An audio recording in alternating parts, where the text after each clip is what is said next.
Hello and welcome to WGTC Radio, the official podcast of entertainment website We Got This Covered.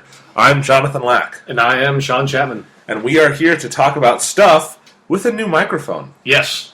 You may notice the audio quality is slightly different. We hope it's better. Please tell us if you think it's better. We think we've fixed some peaking issues and hopefully some overall audio quality.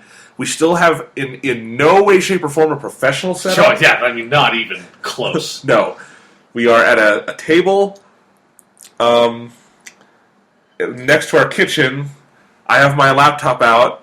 Yeah, but now the difference... in an apartment that sits right at one of the busiest intersections, like within a mile around here. Yeah. So that's why there's constantly cars going by. Also near where there are always ambulances and fire trucks going by. Yes. But not at all the optimal location for a podcast. But the difference is we now have a mic sitting in between us. Yes. Sort of. Instead of just using the onboard microphone on your MacBook. Yes. So hopefully this sounds better.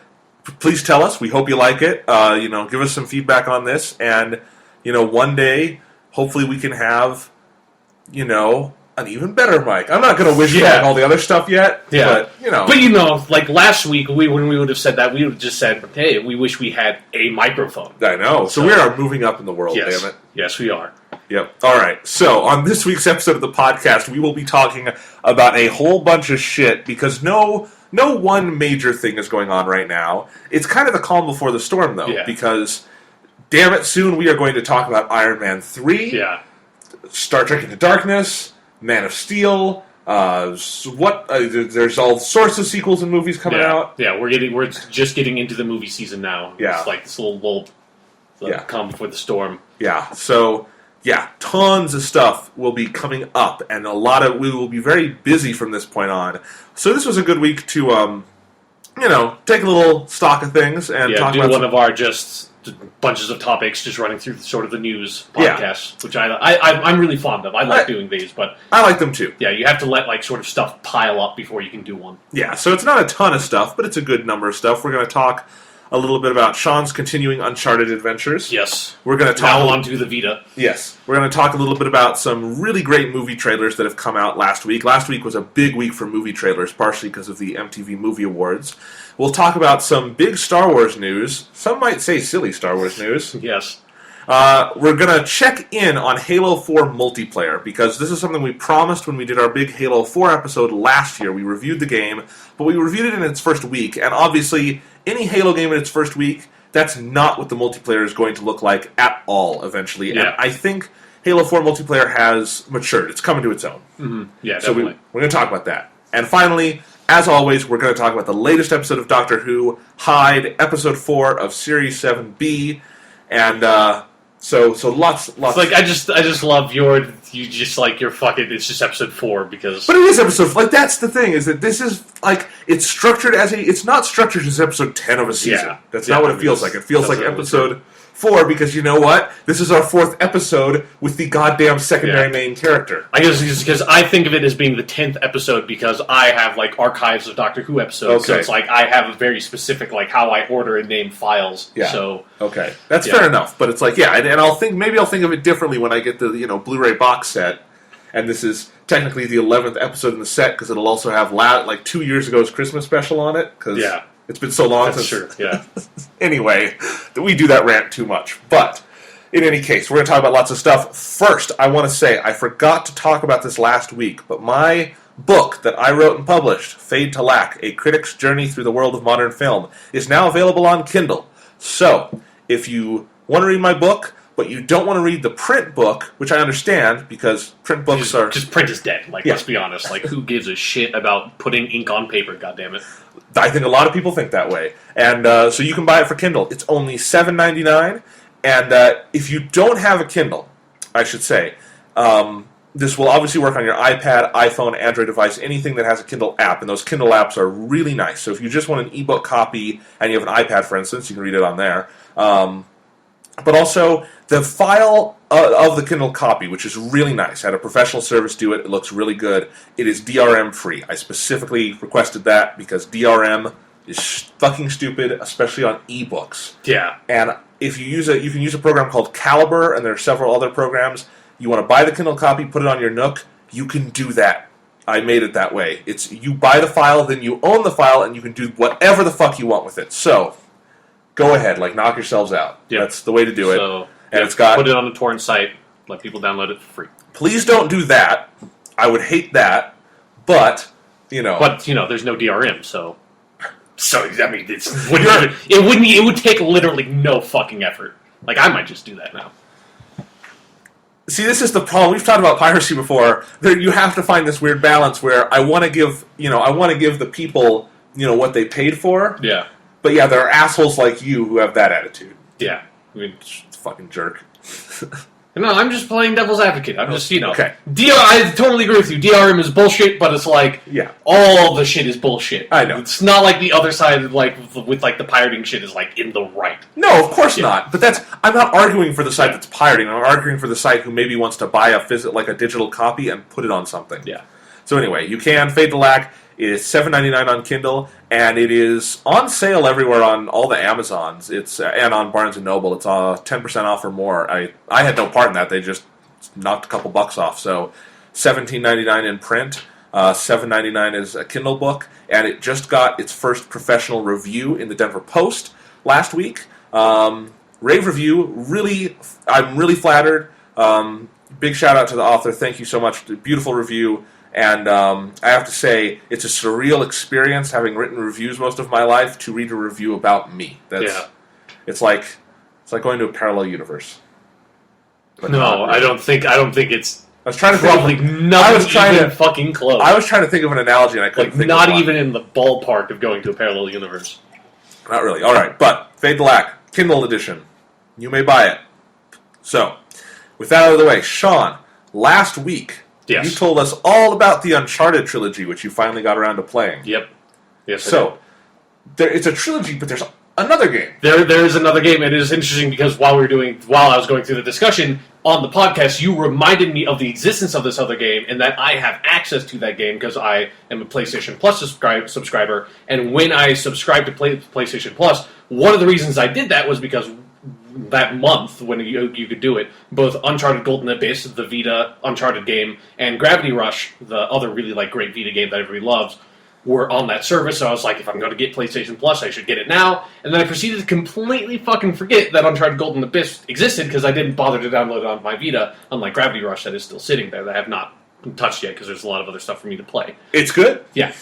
But so you reminded me on the podcast last week that Uncharted Golden Abyss exists, and while you were watching the new episode of Doctor Who, I was like, well, I need to do something for the next hour before we start recording the podcast, so literally an hour ago, I started playing Golden Abyss for the first time, and I'm only 45 minutes into it or whatever. Last time on this podcast you talked about a Vita game you were only 45 minutes into. It was one of the longest rants you've ever done. That's true. It was practically our entire podcast. This is not going to be that, because I'm sure there was way more to Golden... I already know there is way more to Golden Abyss than there was to Black Ops Declassified. I played Black Ops Declassified for an hour and literally knew everything I needed to know about that game. I was able to give a complete in-depth review of the game on the podcast with just 1 hour of experience. This, I'm not going to be able to do that. So, don't expect this to be really long. Because there's not much I can say about it yet. So far, the voice acting is good. The game looks great. It controls pretty well. I'm actually really surprised by how well it replicates the Uncharted experience on Vita. And I'm having fun with it so far with that. But there's just this one funny little thing, because it is I believe it's a Vita launch game, or at least very, very close to a launch game. Yeah. Yeah, so... And as with any console that has a few little gimmicky parts to it, like when the PS3 launched with its 6-axis motion controller, and the original Uncharted on that game made use of the 6-axis controller in a really dumb way that you had to use it to aim grenades, and it was complete shit. And thank God they got rid of that in Uncharted 2. So come now the Vita, with the launch of the Vita, which has... And this is not to say that these things are automatically gimmicks. I think they can be used really well in just for interface stuff and for just gameplay things if you're creative with it. But the Vita does have a touch screen, a touch pad, and an inbuilt gyroscope that allows you for it to detect detect motion if you tilt the thing. So it's got all three of those, which all have potential to be very, very gimmicky, and Uncharted Golden Abyss being a launch title and being sort of the flagship title for the Vita. Obviously, Sony wanted them to make use of all of those things in the game. So most of like the time spent with the game so far has been going through tutorial stuff. And how they handle tutorial stuff is so fucking clunky because it's basically every single step you take, you run into a new little, like, tiny mechanic, like climbing a rope, and the game will fucking stop, pull up a, like, if you want to climb a rope, you can drag your finger up the rope and Nathan Drake will climb it, or you can use the left analog stick to climb the rope. And it's like, I'll do that. I'll just use that to climb the fucking rope. But it's like, if you want to climb up a rock wall, you can use your finger to drag a path up the rock wall, or you can use the left analog stick.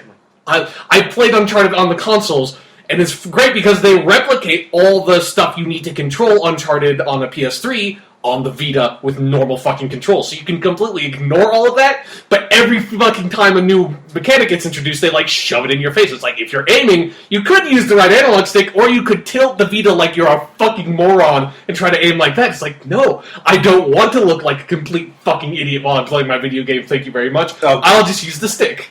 It's really good to hear, though, that you are not you can ignore it. The only part that's really annoying is some of the menus, like options and stuff, you have to use the touchscreen for, which isn't like a big deal, but I wish you didn't have to do it because it's like, you know, there's a great option on like just like the base like main Vita interface that you can just turn on to be able to operate that stuff without touching the touchscreen at all. That was the fucking first option I turned on because I don't think you need it. Like, I don't think touchscreens are faster than just using the fucking D-pad at all. Yeah. So, yeah. So that's, like, the only minor thing that's, like, so minor, and most people probably won't notice it, because I think most people would use the touchscreen for that stuff anyways, but... Right. So, it's also worth mentioning that the Vita had a firmware update this week. Yeah, that's true, yes. And now it has folders. Folders are really nice. Yeah, I like that. I like that. Now I have all my, like, you know, like, my old Final Fantasy games just on one folder that I all bought in that sale that I've barely played yet. Yeah, I did that. Clutter up an entire screen. I did that, too, because I bought so many they were cluttering up two screens. So it was nice to get those all down to one folder. The one thing I wish is that I wish you could put a separate, like, wallpaper image on the different folders. Because now I have think about that. I specifically put Final Fantasy wallpapers on my Final Fantasy screens, and now they're not on specific Final Fantasy screens, which is just a little thing. Yeah. But it would be cool if I like opened up my Final Fantasy folder. There's, you know, the hot picture of lightning I have. So yeah, and for me, I have like another like completely weird thing where I had set up everything to have 4 screens on my Vita. I had my Persona Games screen, which has like 4 bubbles on it, so it's like I just like barely even use that screen, but I'm like, I want all my Persona games, like, on my home, like, the main screen, when I started up, is just all my Persona games, and that's it.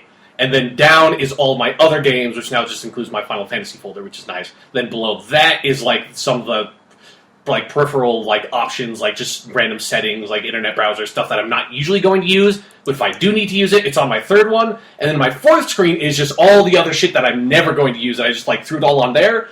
But I picked out different wallpapers for all those different screens, and now I don't want to condense my like bullshit screen into like one thing, because then I can't justify having that extra screen with that wallpaper, and I like having that there. Like, it's the dumbest little fucking... There's no reason for me to do that, but it's like, I got so fond of it now that it's like... I know. I want that little, like, wallpaper there. Luckily, all the bullshit stuff that I was never going to use, like the, you know, email on your Vita, I had that on a 5th screen that had no wallpaper. I had wallpapers for my other 4, so I was okay. I just threw that shit in a folder, put it on the 4th screen, and I was good to go. Yeah. So, in any case... This is an inordinately long discussion about folders on the PlayStation Vita. So, anyways, you want to try to Golden Abyss? Pretty okay. I'm actually looking forward to going back to it because I was surprised by it. Felt like an Uncharted game, and I don't actually love the Uncharted games, but I still think they're damn good games. So I'm looking forward to getting more into that later. Well, hopefully we can hear more about it next week. Yeah. All right. So, Sean, there were some movie trailers this week. Yes, there were. But you know what? None of them matter because the main movie trailer that came out this week was for Man of Steel, and it was the greatest fucking thing humanity has ever created, ever. I think that might be a bit of an exaggeration. That's Persona 3, but... Okay.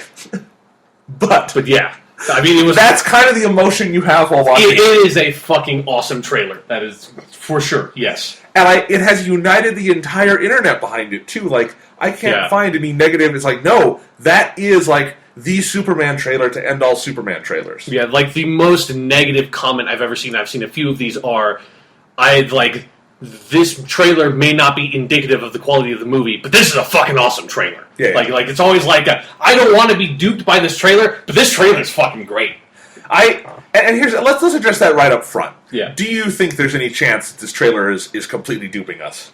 I don't think so. Like, it's because all the sort of marketing, like, I haven't been able to see, like, any chinks in the armor of, like, they're clearly hiding something. Like, I think with most stuff, even if it's a really awesome trailer, you can usually tell whether or not it's actually going to be a pretty good movie. But I think, like, everything in these trailers looks so good, and, like, just all the interviews with the cast and with Zack Snyder and just everybody, like, involved with this movie, they seem so passionate about it, and they seem to have such a clear understanding. You know, God damn it, they used Lord of the Rings movie in the first teaser, or music in the first teaser, so I'm on board. Yeah, I think, you know, Man of Steel might not be the greatest movie ever. It might just be a good movie, and like this trailer like shows this could be the greatest movie ever because that's how fucking great the trailer is. But you know, like keep your expectations in line for that. But I don't think this the movie's going to be bad by any stretch of the imagination. Yeah, I think worst case scenario is this is going to be like, you know, Dark Knight Rises, where it's very, very, very good. Yeah, but maybe but it has some clear flaws. Yeah, and then there's like one character who's like not Superboy,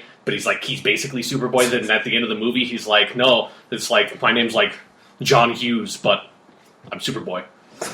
Anyway, and here's the other thing I'll say is that the marketing strategy they've been using for Man of Steel is incredibly similar to the Dark Knight movies, and I don't think that's just because of the Christopher Nolan connection. I think it's because Warner clearly knows they have something special, and so even in this trailer, shows a lot of stuff we have not seen before. We're finally seeing Zod. We're finally seeing some action. We get to hear Henry Cavill say some words. You know, we get some Lois Lane. Yeah, but it's still hiding most stuff. It's not giving anything big away, and that's how all the Dark Knight trailers were. And they were just so confident, and they were confident with a purpose because those are great movies. Yeah. And I think that's the same thing I'm seeing here. Is my favorite thing to see in marketing is confidence, and confidence is different than showing us your whole story in the trailer. Yeah, that was one of my favorite things about the trailer was that it wasn't like this. After I saw the trailer, I feel like I've watched that entire fucking movie.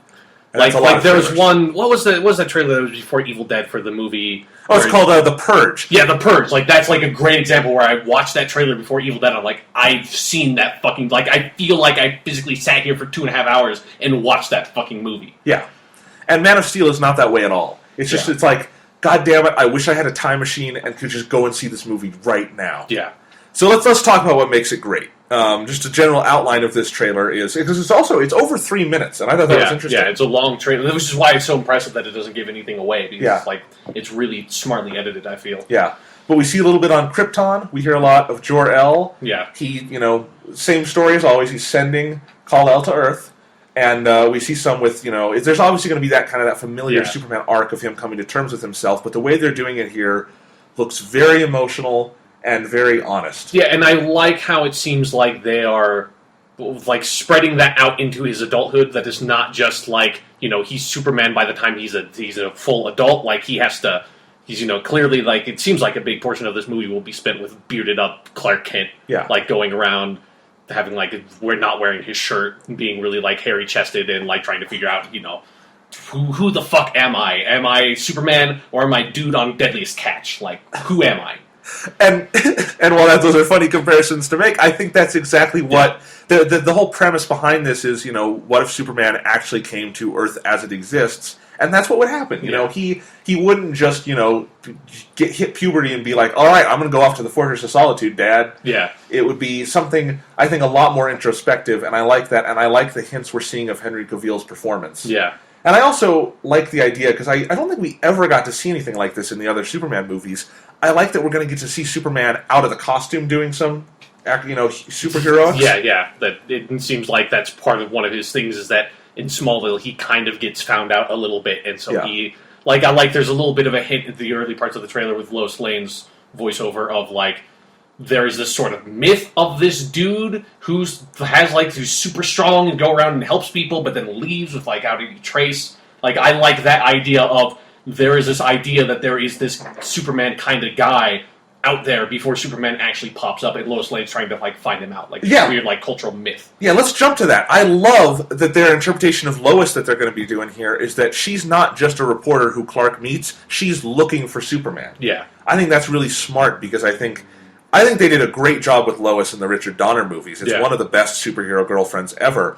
But they've already done that, and they've done Yeah. that well. So go in a different direction. You've got Amy Adams really project that intelligence and that drive to find him. Yeah. And I'm really interested to see what their relationship is going to be in this movie, because it doesn't. I don't think they are going to be bound to doing the traditional thing. Where I hope there's not too much focus on like the romance side of it. Honestly, like I hope because that felt like that was the main part of the original Superman movie was Superman and Lois Lane. Yeah. But I hope like that element has to kind of be there, but I hope they don't focus on it. Yeah, and I think what it is here is that it's not. I don't think at the very least they'll be focusing on the Clark Superman split in relation to Lois. You know, because I think again they've done that well in the past. This is a really interesting direction. But going back to the stuff with his dual father figures, that's kind of been the marketing point so far, is having the dual voiceovers by Kevin Costner and Russell Crowe. Yeah. And both of those actors just really sold me in this trailer. Russell Crowe in particular, I was not able to quite see him as Jor-El before, for whatever reason. Yeah. I really can now. He's projecting that sort of incredible intelligence and sort of benevolence. And just the dialogue as written is very good for him. Yeah. It's some really good stuff. And then Kevin Costner has this one scene where I've heard about lots of people kind of choking up at this scene just from like the one line in the trailer. And I'll admit I kind of did too. Where he's talking, he's explaining to his son, "You're an alien," and his son's like, so what if I'm not your son? He's like, "Of course you're my son." It's like that's Kevin Costner, man. He's a good actor. I'm really glad to see him here. Mm-hmm. I'm excited to see how they handle the Mod Pa Kent stuff. I definitely feel like part of the arc of this movie could be that, as we know, Jonathan Kent tends to die. Yeah, young that's as the Superman. original Richard Donner. Stuff. And if they do that here, that could explain part of why he, as an adult, is wandering the way he is. Yeah. And I think it's going to be really interesting, and definitely honing in on this idea of an alien on Earth and where his identity lies. But anyway, we see the stuff with Lois. We basically are hearing these myths, and then the trailer just explodes into just action awesomeness. And we never see like a glimpse of a full action scene. It's just like little snippets here and there. Yeah. But it looks like they spent all the money on this movie, because some of those effect shots are just like, Jesus, there's a ton going on in these images. Mm-hmm. Yeah, it's definitely, like exactly what we've wanted from a modern Superman movie or just from any Superman movie, but now we can actually do it, is Superman action scenes, because the Richard Donner movies are awesome, but the action just isn't there because they couldn't possibly do it with how powerful Superman is. And so, like, having just the little... And I like that there are only little hints. Like you said, you don't have, like... There's not this, like, one long, big, sweeping, like, 30-second shot of, like, you just seeing a full basic, action moment. Like in the Avengers when they spoiled the end of the movie in the trailer with Hulk rescuing Iron Man. We don't get that. Mm-hmm. But we do get Superman flying and looking really super as he's doing it. Like, nothing could move like that. Yeah. The punches he's delivering and the amount of shit he's navigating. Like, it looks like... Also, I like the suggestion... Zod isn't just coming alone and looking for Superman. He's bringing shit with him. It seems like he's either got an army of, like, other Kryptonians with him or, like, just aliens or something. Yeah. Come to find Kal-El. Yes. So let's talk about Zod. Michael Shannon, who I've been very excited to see a glimpse of because he is a great actor, and he is bringing the crazy, man. Yeah, like, he only gets, I think, like, one line, but it's like the supervillain, like, I'm crazy. I will find him! Yeah, exactly. That's what his line is. Yeah, it is. It's all that's like the like powerful villain moment in every trailer. It's well represented here. Yes, I like it. Yeah, it looks good, and I like that. Also, Zod isn't just going to be someone who gets stuck in the Phantom Zone and it hits Earth by accident. It's that he's he's trying to find Kal-El. Yeah, that works. That works really well. And I think it just feels like there's going to be a very tight arc to the movie. Yeah, like, I'm curious. It seems like they're probably going to want to try to tie Zod somehow into the destruction of Krypton. Like, I imagine that's going to... Or, like, have some sort of, like, feud between Jor-El and Zod. Mm-hmm. Something like that, I imagine, will be in the movie. Yeah. So it looks really interesting.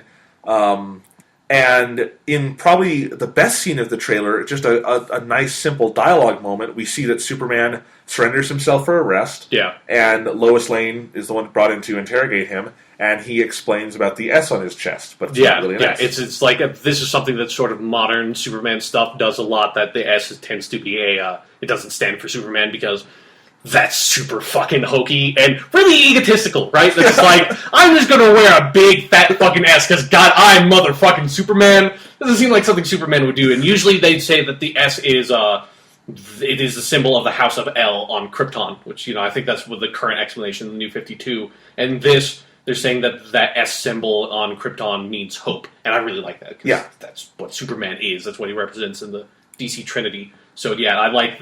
And that little conversation, I think, was my favorite part of the trailer by far. Me too.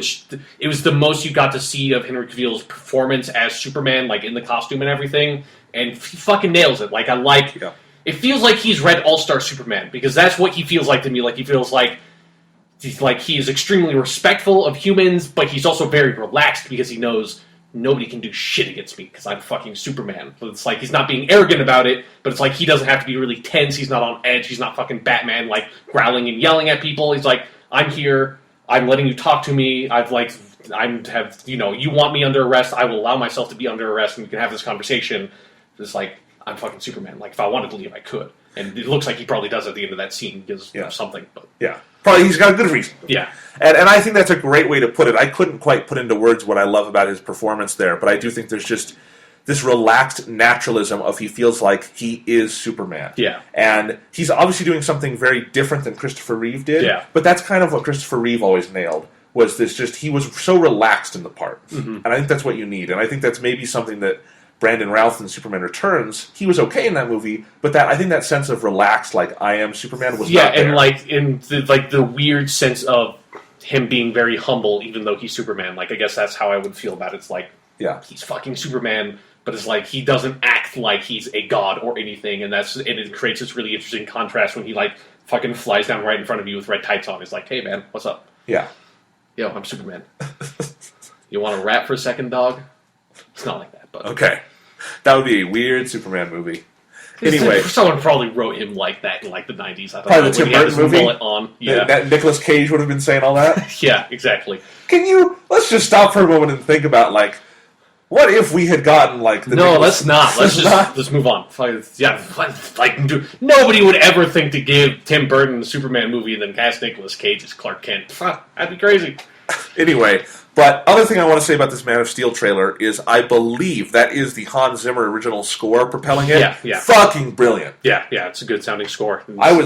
I've been really interested to hear that because obviously Hans Zimmer has the challenge of all challenges in that they are not using any John Williams music, and that's going to be tough because that is as much a fabric of the Superman iconography as anything else at this point. Yeah, that main Superman theme is one of the things you think of when you think of Superman. But I agree with them that if they're going to start fresh, that means starting fresh. That does not mean incorporating other stuff from former versions. And it really sounds like he's made stuff without going to just a major central theme so far, found music that really evokes Superman, and it moves this trailer forward in just an awesome way. And if his score really works well, maybe they'll have him do the score for the new Star Wars movies. Just someone needs to do it, and John Williams might not want to, so... Yeah. Who knows? Who knows? We're in a weird era where it's like John Williams probably is not going to want to score a lot of these movies anymore. It's like we need to find someone else to do it, goddamn. I think for Star Wars 7 and beyond, that will be Michael Giacchino, and that would be the best choice because his style is very similar to Williams, and he's very good at remixing other people's music like that. And he works with J.J. Abrams a lot. Yeah. But yeah. Hans Zimmer doing Star Wars could work. Yeah. But yeah, I think I am... This is the movie I am most excited for now, this summer. And I think this has been the one I've been most excited for a while, just because, I just want to see a really good Superman movie. That does Superman as he needs to be done nowadays.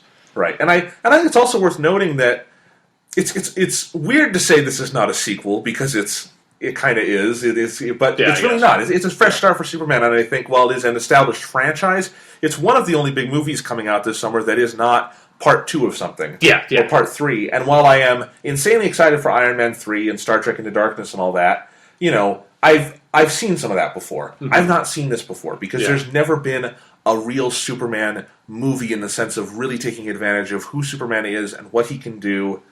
And I'm really interested in this. And I also want to talk about the visual style. I think we like Zack Snyder as a director, okay? Yeah. But I don't think his visual style, as he's shown so far, would work perfectly with Superman. Yeah, and especially sort of like the slow motion speed up, like that really sort of like frenetic type of action, I guess. And he's clearly not doing that here. Yeah. Unless there's no hint of slow motion in the trailer. No, it's like it feels like if this was a normal snack, like most Zack Snyder trailers, that's fucking everywhere. Yeah. So yeah, you would not be able to cut around it. Yeah. And so I think that's interesting. I think just the general way he's framing things and doing it. There are some beautiful compositions in here, and I think they're a lot calmer, and they're just really good. I think he has a very interesting visual style in Watchmen, which I really liked.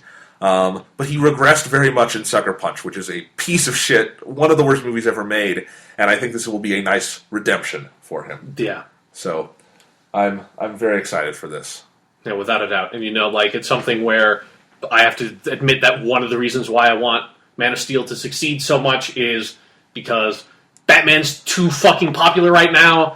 I agree. We need to get like the original fucking superhero to knock him down a peg, because the thing, Batman's getting a little too big for his britches. Like, goddamn, he's got like fucking 10 ongoing series of comics at DC. It's like, let's have the boy in blue.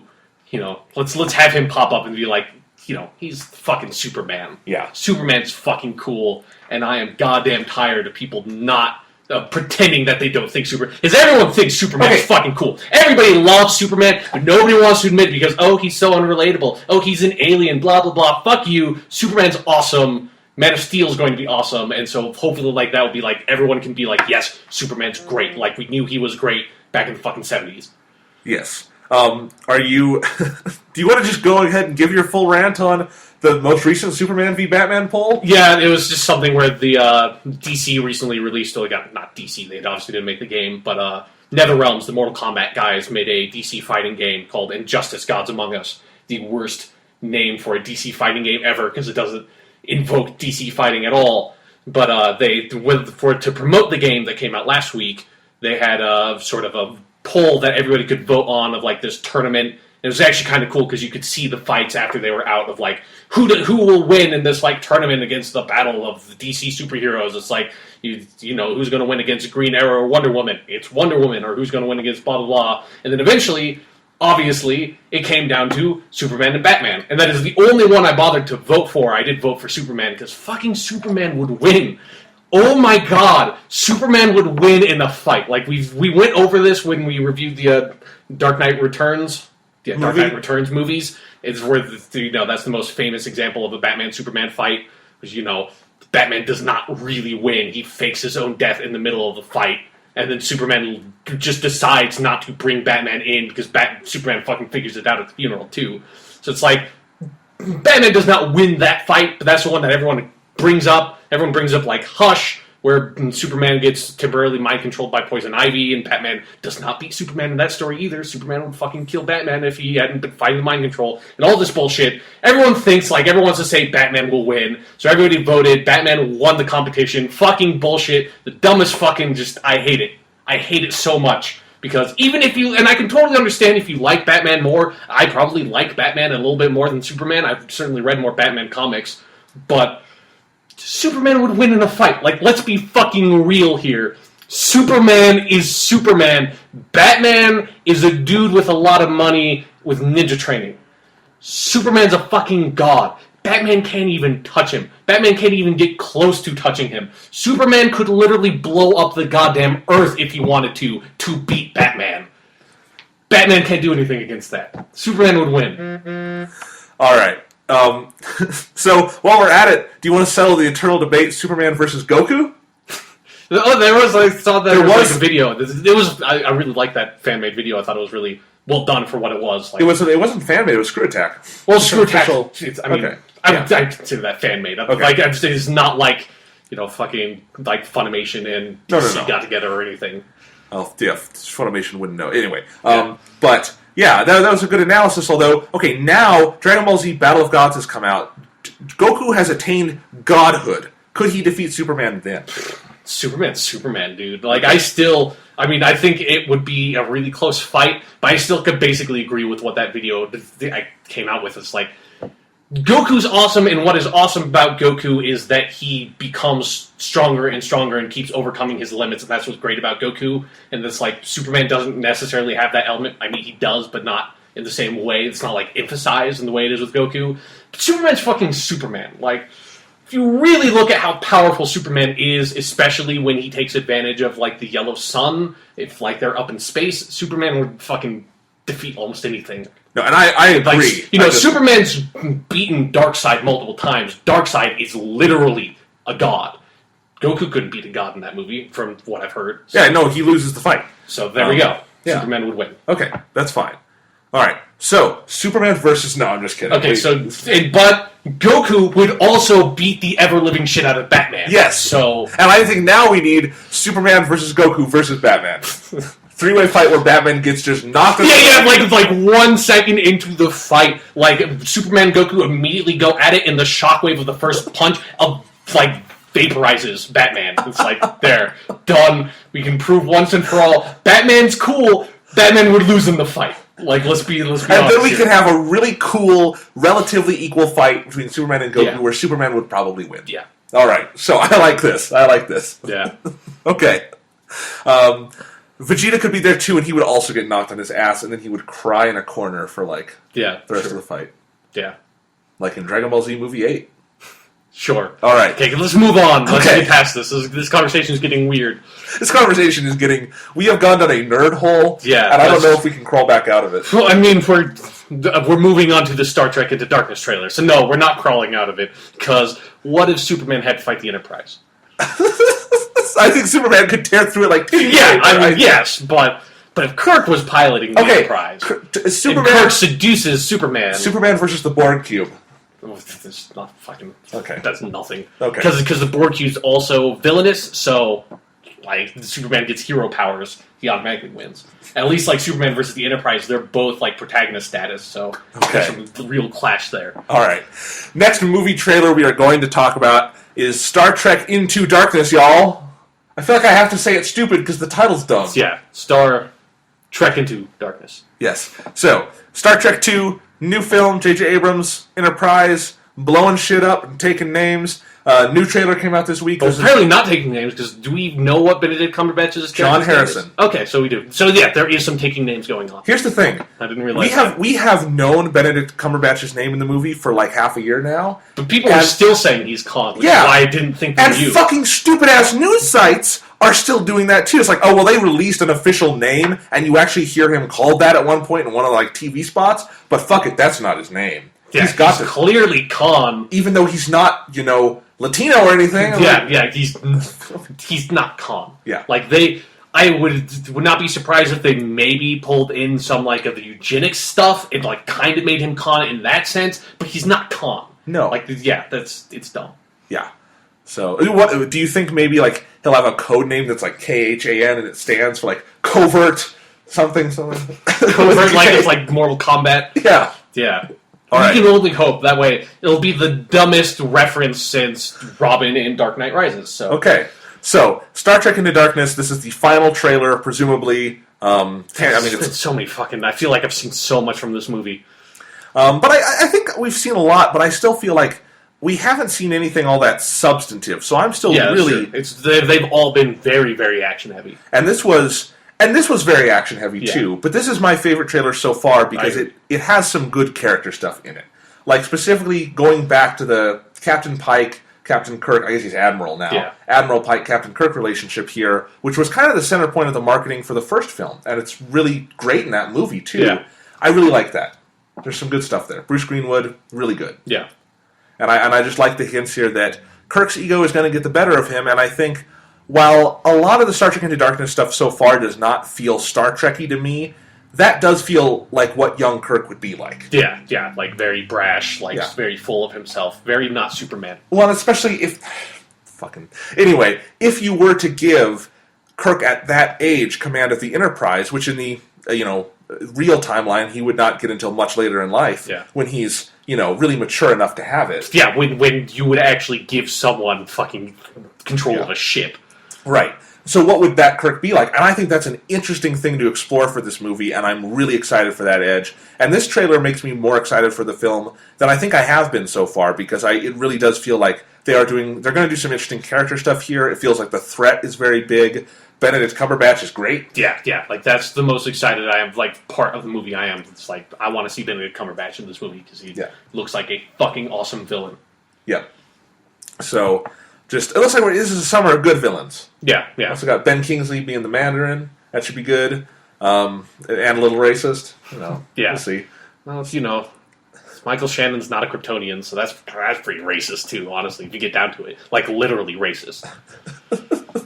All right. Anyway, anything else to say about this Star Trek Into Darkness trailer? It's like I am still really excited for this movie. Like, I'm at a point of, like, I'm going to watch this movie that, like, none of the marketing really affects how I feel about it. That's exactly where I am. It's like I feel like I've seen so much that's, like, past the first trailer, like, whatever. Like, because I felt like none of the trailers have been hugely different from one another. Not in the way, like, the Man of Steel stuff feels like. Every time I see something new from Man of Steel, I'm like, oh, like, I feel like there's something new being revealed here that I'm, like, latching onto. It's like, that's a really great moment. Like, all this stuff feels like, this is a movie trailer.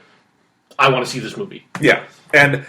yeah, I just like seeing some of the hints of the other characters. Looks like the Uhura-Spock relationship will be continuing. Yeah. I had completely forgotten this, but I have not seen Star Trek since the Star Trek 2009, since I watched it in the theater. I'll probably have to rewatch that before I go see this one. I completely forgot that was in that movie, and I was like, oh yeah, that was really dumb.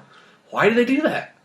Yeah, I had kind of forgotten too, and I've seen that movie like 10 times. I've watched that movie a bunch. But anyway, so really excited for this. Should be good. One thing I think is odd about the trailer is that it doesn't use any of the Michael Giacchino score. It's very generic movie trailer music, and that score is wonderful, and it's really iconic now, the stuff Michael Giacchino did. So if I were them, I would have put some of that in there, just because I think people like the Enterprise themes he wrote. Yeah. And some of that stuff. So that's a little weird, but otherwise, looks good. Looks like we will have plenty of lens flares. Yeah. It will be a sequel to Star Trek. So. Yes. All right. A Star Trek Into Darkness. Oh, God, that fucking name. Will not affect the quality of the movie at all, but that name is awful. So dumb. And it makes you really curious, if this one does really well and they make it... I mean, I'm sure they're probably going to make another Star Trek movie after this. What the fuck are they going to name it? Because Star Trek in 3 Darkness! Because you can't... I mean, you could, but you can't go back. Like, you can't all of a sudden call this one Star Trek 3. Like, I think they'll just have another subtitle. But I heard... But this didn't... No, not another subtitle, because this isn't a subtitle. Subtitles require one key thing, a motherfucking colon, and this has no colon. And that's a great point, because we were talking about the other day, I read an interview with Damon Lindelof, who is one of the co-writers and producers on this film, and he explained that part of why they chose this title was because they looked at a bunch of different titles and they realized... they shouldn't have a traditional subtitle with a colon because, and I quote, the colon represents everything people hate about Star Trek. Sean, try to tell me what that means. I don't know. Because no. Okay, no. Let's put it this way, Sean. Is the problem with Star Trek V, colon, the final frontier, the colon? No. Or is it that the movie is a terrible... Yeah, and it's like that. Like, what kind of weird, obsessive psychotics does he think Star Trek fans are? That they're like colons are what brought Star Trek down. It wasn't like like the odd numbered Star Trek movies that are shit, or like Star Trek Enterprise, which is shit. Like that's not. Like it's the colons, obviously, fucking colons all over those movies, except for the first one because there's no place to put a colon in that one. Yeah, so it's just. It's weird. It's just a weird reasoning. So weird. And if they wanted to, like, have it like not be called, you don't have to call it Star Trek Into Darkness. If they don't want to incorporate Star Trek that prominently into the title and want to have what would effectively be a subtitle, but a subtitle that's strong enough to stand on its own, they could do that. Like, like I generally don't call Star Trek 2 Star Trek 2. I call it The Wrath of Khan. Yeah. Think of it that way. Like that. The Wrath of Khan could have been the title of that movie, but obviously it's a sequel to the original Star Trek movie, and it's a Star Trek movie, so you want to have Star Trek somewhere in there. Yeah. So it's like, if they wanted to do that, that'd be fine, but like, Star Trek Into Darkness is dumb. It's really fucking dumb. Okay, so I've got some suggestions. Okay. Now, we've already talked about there could be the best title they could ever do for a Star Trek movie, An Unexpected Star Trek. Yes, obviously, okay. yeah. So, riding off the hype of the first Hobbit movie, An Unexpected Journey. Yes. So, that's probably what 3 is going to be named. Hopefully. We can only hope. But, I mean, there's some other dumb titles they could rip off. Star Trek Rises. The Return of Star Trek. Yeah. Like, that's what they should have called the first one. Yeah. Let's see. We could also do something where they take Star Trek out of it entirely, like Batman Begins to Dark Knight. Yeah. And they just call it, like, The Big Ship. I don't know what the fuck that title would be. Just call it Enterprise. That'd actually work. That would work. You could do that. They should have just called this one Benedict Cumberbatch Looks Fucking Awesome. The movie. No, not the movie. The motion picture, because it has to have some class. Yeah. That's one of my favorite things about the first Star Trek movie. Just calling it the motion picture. Yeah. And that nothing else, like, that was kind of a thing back then, was to call it the motion picture. I wish we still used that phrase. Yeah, I love that phrase. I still, when I write reviews, I will often call movies pictures, because I think it's a good word for them, because they're just a bunch of pictures. Yeah. So, anyway, but yeah. They could, or they just go the, like, Fast and Furious 6 route, fuck it, we're done, and they call it Star Trek 13. The next one. No, Star 13. Just cut the Trek out of it. It's too much. That's what's holding Star Trek down. That's what everybody hates about Star Trek is the Trek part. They just want stars, goddammit. We don't need this trekking bullshit. Star 5. The 5th Star Trek movie. I mean, again, because we've already had a 5th Star Trek movie. Wait. Which one's the... What do you mean the 5th? I don't know, because something has to be called... Like, I wanted to be the 5th one. I wanted to be Star 5. Okay. So Star 4 and Star 3 sounds dumb. Okay, so it'll be we'll go Star Trek Into Darkness, An Unexpected Star Trek Rises, and then Star 5. Yeah, and then after that, I don't know. Okay. After that, stop making Star Trek movies. After that, just reboot it again. After that, they just use a symbol. It's the series formerly known as Star Trek. Yeah, they just use like the Federation symbol. Yeah, and then like a number next to it, so you know which one it is. Yeah. All right, and then once that's all done, with like the 10th one, it's just called Kirk. Okay. And that's it. Then they stop making it.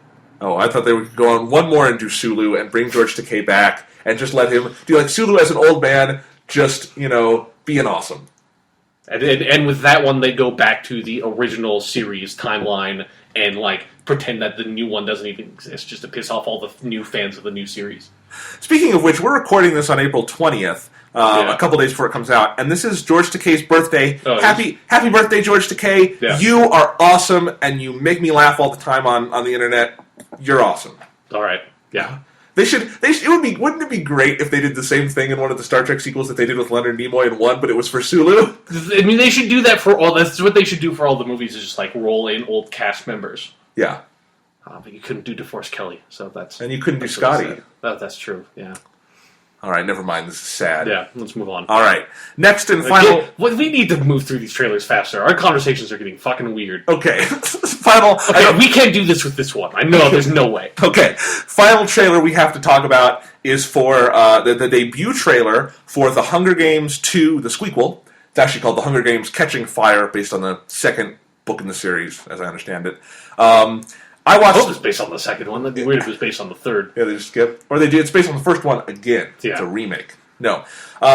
Let's just talk a little bit. I watched this trailer because, obviously, I've seen the first Hunger Games. I really liked it. I thought it was a very impressive movie. I wanted to see what the direction the sequel was going in. You have not seen The Hunger Games. Yeah, it was really weird because you were talking to me about like what we're going to talk on the podcast, and you were mentioning trailers, and then you said the Hunger Games 2 were Catching Fire trailer. I was like, oh, I've seen that, and you had this kind of shocked look on your face because I have not seen. I know about as little about the Hunger Games as you possibly could. Like the only things I know about are talking to you because you did like the whole thing where it's obviously very similar to Battle Royale and all that stuff. So I know all of that. Yeah, I got death threats. Yeah, yeah, and so this is like. I know about that part of it, and there's the only part of the Hunger Games I know is that it's about kids fighting each other, and that in the original movie, it's not nearly as violent as it probably should be because they cut away from it. That's all I know. I haven't even... Okay, I've probably seen a trailer for the original Hunger Games movie in the theaters, but I barely even remember it. But I was on Reddit one day when this trailer came out, and the post on Reddit for the trailer said the name Philip Seymour Hoffman in it. I fucking love Philip Seymour Hoffman, so I was like...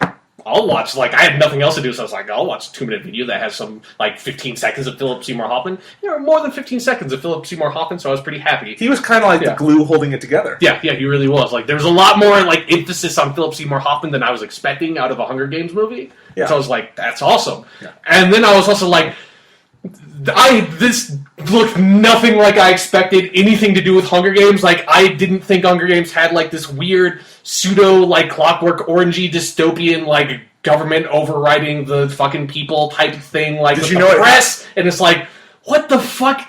This is, like, I remember pieces of the original Hunger Games movie trailer. It was all people with bows and arrows running in forests, and it's like, there's none of this alternate future government bullshit. Did you even know it happened like 1,000 years in the future? No, I thought, I didn't know that they had like an actual timeline, but I thought it like basically took place in like now times, but in this weird alternate reality where we throw kids and make them kill Which is what Battle Royale is, actually. Yeah, that's probably why I thought that, because I know that's what Battle Royale is like. But it would be like if I saw a trailer for Battle Royale having like not seen the movie, or if I just decided to see the movie, which I should, and there was like all of a sudden it's like, why does this take place in this, like, Star Trek weird, like, everybody's actually on, like, a fucking holodeck? Like, I had no idea. That's what it felt like. I was like, this looks completely different than I expected. But still, Philip Seymour Hoffman was awesome, so I was happy with the trailer. I probably won't see the movie. I probably won't see the original Hunger Games either, because I don't care. But Philip Seymour Hoffman's pretty cool. Well, then let me talk about it for a little bit. Yeah. I thought this was an exquisite trailer, and I think what I really liked is that it's not a teaser trailer. It's a trailer. They came out guns blazing. This could be the only trailer if they wanted to make it. They will obviously do more. It comes out in November. They've got some time. But, I mean, behind Man of Steel, this was my other favorite trailer that came out this week. And I just think, I liked the first Hunger Games an awful lot. I read the book before I saw it, which is actually what I wrote that article about Hunger Games versus Battle Royale off. It was about the two books. And the book is an okay, like, airport read. It's fun, it's fluffy, it's got very little substance, I think. It, like, tries to, but that writer is not a very talented writer. But it's got some interesting ideas, even if most of them are stolen from other places.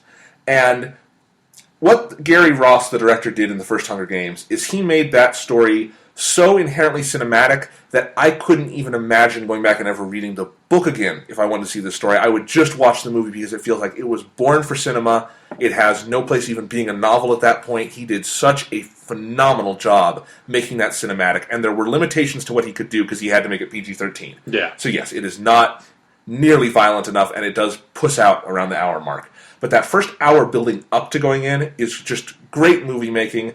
Everyone's performances are phenomenal. But more than anything, I just think the visuals of that first Hunger Game are so compelling to me. It's a lot of shaky cam, and a lot of people complained about that. But I think it's one of the more compelling uses of shaky cam I've seen, where it's very improvisational and it's very, I also say sensual. It's like sensual camera work, where the way it moves around people and places and stuff, there's something about it that's very, very connected to these locations. But Gary Ross decided to drop out of making the sequel to The Hunger Games because they were making it really, really fast, as you do now. And so they brought in Francis Lawrence, who, the only thing I know he's directed is I Am Legend, which is okay. Yeah, okay movie. Like, the main problems with that movie have nothing to do with the direction. No, it's actually a very well-directed movie, I think. Their depiction of a sort of apocalyptic New York is really interesting in that movie. But I was just wondering, can they do another really good cinematic Hunger Games without Gary Ross? And I think the answer is yes, because the first thing I noticed watching this trailer, very compelling visual style, really interesting color scheme, very blue, but not just blue. There's something here that I'm really interested to see what it looks like in the finished film. And it just looks distinctive, and it doesn't look like what Gary Ross did, but it looks like something interesting. And then they're laying out what I think looks like a very compelling story. I chose not to read the sequel books because I just want to see them as movies from this point on out, with Jennifer Lawrence and all the really good actors they have in here. Like Philip Seymour Hoffman. And that's what I was about to say, framing it through him, and then the actor who plays President Snow, he's a great actor, Donald Sutherland, who's also awesome, and having them together and sort of the way they juxtapose that in the trailer sounds like it's a really interesting idea that is building off the best parts of the Hunger Games story, which is sort of this media manipulation side. It just looks really interesting. I'm curious about this movie. I'm much more excited for it than I thought I was going to be. It's more of the kind of thing that I would go do out of professional obligation, which is what I did for the first one. And this looks like something that I will actually look forward to when November comes. Cool. So, good trailer. Yeah. All right. So who would win in a fight, Philip Seymour Hoffman or Superman? Oh man, that's the hardest one so far. Honestly, We just got end of the day. Like if it's Philip Seymour Hoffman's character from Mission Impossible 3, like I don't know, dude. I don't know. He is so great in that movie. He's so fucking good in that movie. He's like honestly, he might be the best villain in that kind of movie I've ever seen. Like he is fucking terrifying in that movie. Yeah. People forget J.J. Abrams made awesome movies before Star Trek, and he made one, and it was Mission Impossible 3, and it is awesome. Yeah. And it's got lots of awesome things in it, but Philip Seymour Hoffman, so fucking good in that movie. he just doesn't give a fuck. Yeah, and he will fuck you up and fuck up your family. He'll do it right in front of you. He just doesn't fucking care. For no reason whatsoever. No reason. God damn it, he's good in that movie. God, he's great. All right. Check back in next week for our Mission Impossible 3 retrospective episode. Yeah, fuck, I should see that movie again. That's a good movie. Have you ever seen Mission Impossible 4? No. It's Mission Impossible 3 is the only Mission Impossible movie I've seen. Okay. 4 is really great. It's basically on the same level and better in some areas, except it does not have a great villain like that. Yeah. And I think they were actually kind of wise not to try to replicate that. That's fucking, Yeah. What I would say about 4 is that it's got some better action sequences and stuff. But anyway, we are getting... Yeah, again, how are we doing this? Let's move on. Okay. Let's get out of this hole. Let's talk... Try to get out of this hole. All right, well, we've been talking about a bunch of stuff we like, right, Sean? Yeah. Well, let's talk about something fucking stupid. Yeah. All right, this week, at CinemaCon, which is where a lot of these trailers and news things came out of, we learned that Disney is planning, starting in 2015, to release a Star Wars movie every single summer for 6 years. So we will have 7, 8, 9, a year off between them, and a standalone movie which we have absolutely no details on in between. Sean, do you think this is a good idea? No, God, no. I didn't want new Star Wars movies in the first place. I don't want Disney to make new Star Wars movies, and I certainly don't want a Star Wars movie every single fucking year, because that's, like, who wants that? That's so much, that's too much. You want me to give you a good mindfuck here? Sure. By summer of 2020, we will have double the number of Star Trek movies we have now. Fuck you. I know it's not your fault, but fuck you. You just told me that. I mean, how... Okay, the goal here would be, creatively, to get 6 good movies out. Yeah. How the fuck do you get 6 good movies out in 6 years? Yeah, I don't... That's never been done.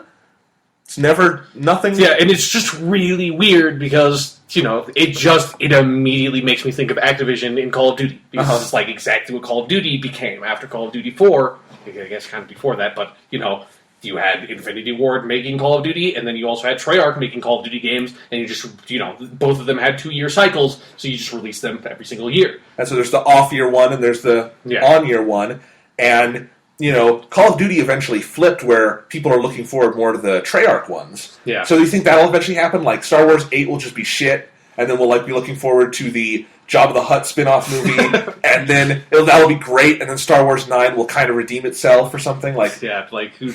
Who knows? Will Star Wars 8 have a scene where, the Jedi are forced to go into an airport and just mow people down?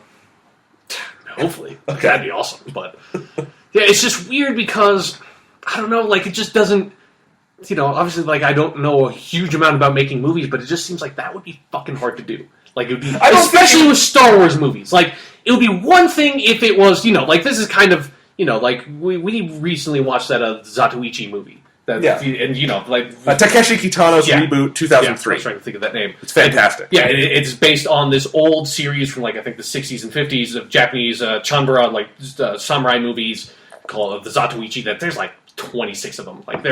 But they made most of them in the span of about 10 years. So that was one where there would be a movie coming out every single 6 months, and I've watched probably 10 of them, and they're all really fun, but none of them are really great. But with those kinds of movies. Yeah, you could totally do that and make them compelling because you have a nice formula that all these movies can kind of fit into. One actor. They stand on the action. Yeah, you've got one really compelling main actor. That would totally work. It's you could make those... we could fucking make a movie with the production values of Zatoichi, practically. If we both, chipped in some money and bought a decent camera. It wouldn't be that hard to do. Star Wars movies? No fucking way. No fucking way, because Star Wars movies are mostly effects. They've always mostly been effects. Yeah. Back in the day, they were practical effects, and with the prequels, they were CGI, and I'm guessing they're probably still going to mostly be CGI. Well, let's talk about this. Disney has had out-of-control budgets on their recent projects, and they have been so out of control that they are taking hits on movies that are successful. Alice in Wonderland cost like $250 million. Now, that was a success because it broke records, went over $1 billion worldwide. Yeah, for some reason. But for Johnny Depp, that's. But here's the thing: it kind of needed to do that to turn a reasonable profit. Yeah. Because it had to get past $500 million. Basically, profitability is once you doubled your budget. Yeah. In movie making because of other fees and marketing and all those other things. Theater takes a cut. Anyway, so they had that, and that was a success. But after that, they did Tron Legacy, which was a hit. It was a legitimate. Yeah. It did well worldwide. I don't think they saw a penny from that because it cost so goddamn much money. We also had John Carter, which cost close to $300 million. Yes, that was Disney. And that was a total flop, and they took one of the biggest losses in movie history, and the CEO had to quit and all this other stuff. So you see what the arc here. Yeah. Now this year we've got Oz the Great and Powerful. Now, Oz the Great and Powerful cost upwards of $250 million, putting it among the most expensive movies ever made. It has some of the worst effects in modern movie history. They are ridiculously awful. They look half-finished. They do not work in any way, shape, or form. It looks like it maybe cost $100 million. So there's something at Disney where their budgets are getting out of control for movies that do not need those budgets. Yeah. So this leads me to Star Wars, which the prequels back 10 years ago had $200 million, those area budgets. At least the new trilogy, 7, 8, and 9, I assume will cost close to $300 million per film. Yeah. And I assume the other three will cost at least $200 million. Yeah. So they are talking about putting close to $200 billion, two flat $1 billion into these. Yeah. And they would have to be hoping each one of them turns $1 billion. So I don't even understand. Yeah. I don't even understand the commercial side of this because I don't think they're going to be able to eke out a profit on all of these. 7 is going to do big. Yeah. I can guarantee you 7 and probably 8 and 9. But what puts those into doubt is that Star Wars used to be event movies. Yeah. Yeah, we were talking about this before, that it's like, because that's the cool thing about the Star Wars franchise is that it's all built around the movies, but there are only now 6 movies, and for a very long time there were only 3 movies, but there's all these like video games, comic books, novels, like everything, like toys built around it that created this like larger universe that I'm really fond of, that they're just bending over the table and fucking in the ass with these movies. Boy, that's beside the point. But, you had the movies that, like, everybody knew, everybody loved, and when they came out, it was a big fucking deal. That's why, the prequel's really fucking successful, even though, I didn't like them. I went and saw every fucking movie day one, because it's more than once in theaters. Yeah, because it's a fucking Star Wars movie. Like, that's a huge deal. And, Episode 3 was actually pretty good. So. Yeah. And so automatically they're meaning that past Episode 7, which will be a big deal, and I assume will be one of the higher grossing movies of all time. Yeah. Past that, they are going to be just driving it into the ground because Call of Duty has gone up and up and up, so we really can't compare it to that, but those are also video games. Yeah, and it's got the multiplayer, it's sort of like very addictive to people in that sense. And I can understand why Call of Duty is really successful. And to be fair, Call of Duty did not become the massive record-breaking hit until they did this yearly annual schedule. And so that's just a different case. But with Star Wars, you do run the risk of... what's the word for this? Oversaturating it. Yeah. And Guitar-heroing it, to go back to video game terms. Yes. The failure of Activision's release schedule. And where oversaturation plays into this release schedule is that why you want to make a new trilogy, and specifically commit to doing a trilogy, is because you want to have your 3 event movies where people will go to 7, anticipating that there will be an 8 and a 9 to watch after it in a couple of years. Yeah. And that makes 8 a big event movie, and that makes 9 a big event movie, even if they're all shit, as the prequels taught us. And then also, like, in between those, you can release huge amounts of fucking merchandise and video games and whatever the fuck you want to, like, spin the, like, mammoth Disney empire around to fucking produce. Yeah. And I think they're going to oversaturate, because then at that point, 8 is not going to be a big event, because we just saw, the Mos Eisley Canteen docudrama the year before. Yeah, like the Star Wars found footage movie. Yeah, and so it's like, you would have gotten your Star Trek fix less than 12 months earlier. Star Wars fix. Yeah, Star Trek. Fucking goddamn it! It's J.J. Abrams doing both. This is becoming Dark Knight Rises, Dark Knight Returns. Yeah. Yeah, it is. Anyway, so they're risking oversaturation. It's going to be a weird thing on that level. And there's so many questions here, and we'll get to them in a second. I assume Disney is aware of some of this, and I assume their main point of revenue they are looking to get out of this is merchandising. Yeah. And, I would not be... Obviously, Star Wars is one of the biggest merchandising drives in movie history, and if you have Star Wars literally on the market at all times for 6 years, that will theoretically drive merchandise. But even then, I think that risks a major oversaturation. I think so too. Parents are not going to buy brand new Star Wars toys every fucking week. That go along with the new movie. People are not going to buy a Star Wars video game that ties into every single movie every fucking week. Right, and when I was a kid, I bought a new lightsaber every couple years, not... Yeah, because you can't... Until you reach, basically teenagerdom, as a boy, you can't go without having a toy lightsaber. It's, physically impossible. I still have them back at my parents' house. Me too. They're fucking awesome. Yeah. Anyway... And, sometimes... you would just have to hit your brother with a plastic lightsaber. That just has to happen. Yes, it's an urge. I'll have to fulfill. Anyway...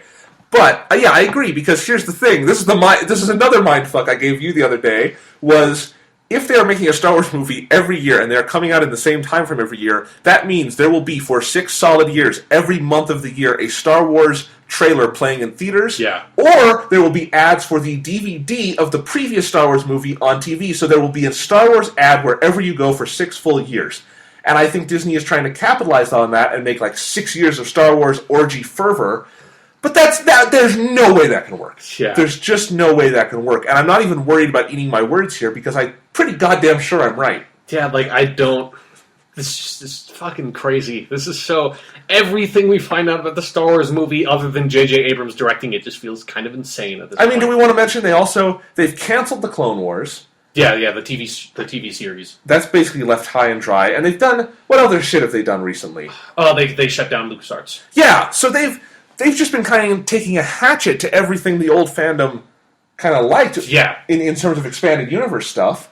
And I don't know what their plan... let's transition to the bigger discussion here. We don't literally know what the plots are going to be, but we know 7, 8, 9 are going to be more stories in the universe we already know, same time frame. Yeah, probably maybe max 30 years after the end of Return of the Jedi. Because we know Mark Hamill, Carrie Fisher, and Harrison Ford will be back for at least 7. Yeah. Probably 8 and 9 too. Yeah.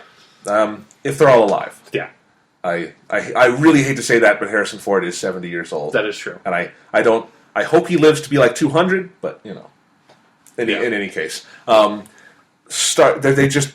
thing, they won't be wanting to put all their eggs in that basket. Yeah. So we know generally 7, 8, 9 will be 1, 2, 3, 4, 5, 6. More of that level. But we've got these off-year movies, and I think what baffles me about them announcing this now is that they had absolutely no details to give out on those. It seems like you'd at least would have wanted to have a title or something for at least the first standalone movie. We have heard these rumors for a while of there's been there's rumors of a Yoda standalone movie, rumors of a young Han Solo standalone movie, and then there was long ago the Zack Snyder's Seven Samurai Jedi movie. That feels like that got completely debunked. Well, because Zack Snyder couldn't direct it. Yeah. He's locked in with Man of Steel. Yeah. So, yeah. Out of all 3 of those, the only one I want to see is the Seven Samurai one, and that's the one least likely to get made, it seems like. Okay, that's the one that seems like that was just a complete rumor. Yeah, I wish we could get the Star Wars Zatoichi movie, where Zatoichi is a wandering Jedi. Blind Jedi? Yeah. There have been several Blind Jedi. Nice. And his cane is a lightsaber. Yeah. Be great. Yeah. Make it just as bloody as... cane lightsabers in the past too, but... Oh, nice. Anyway, but...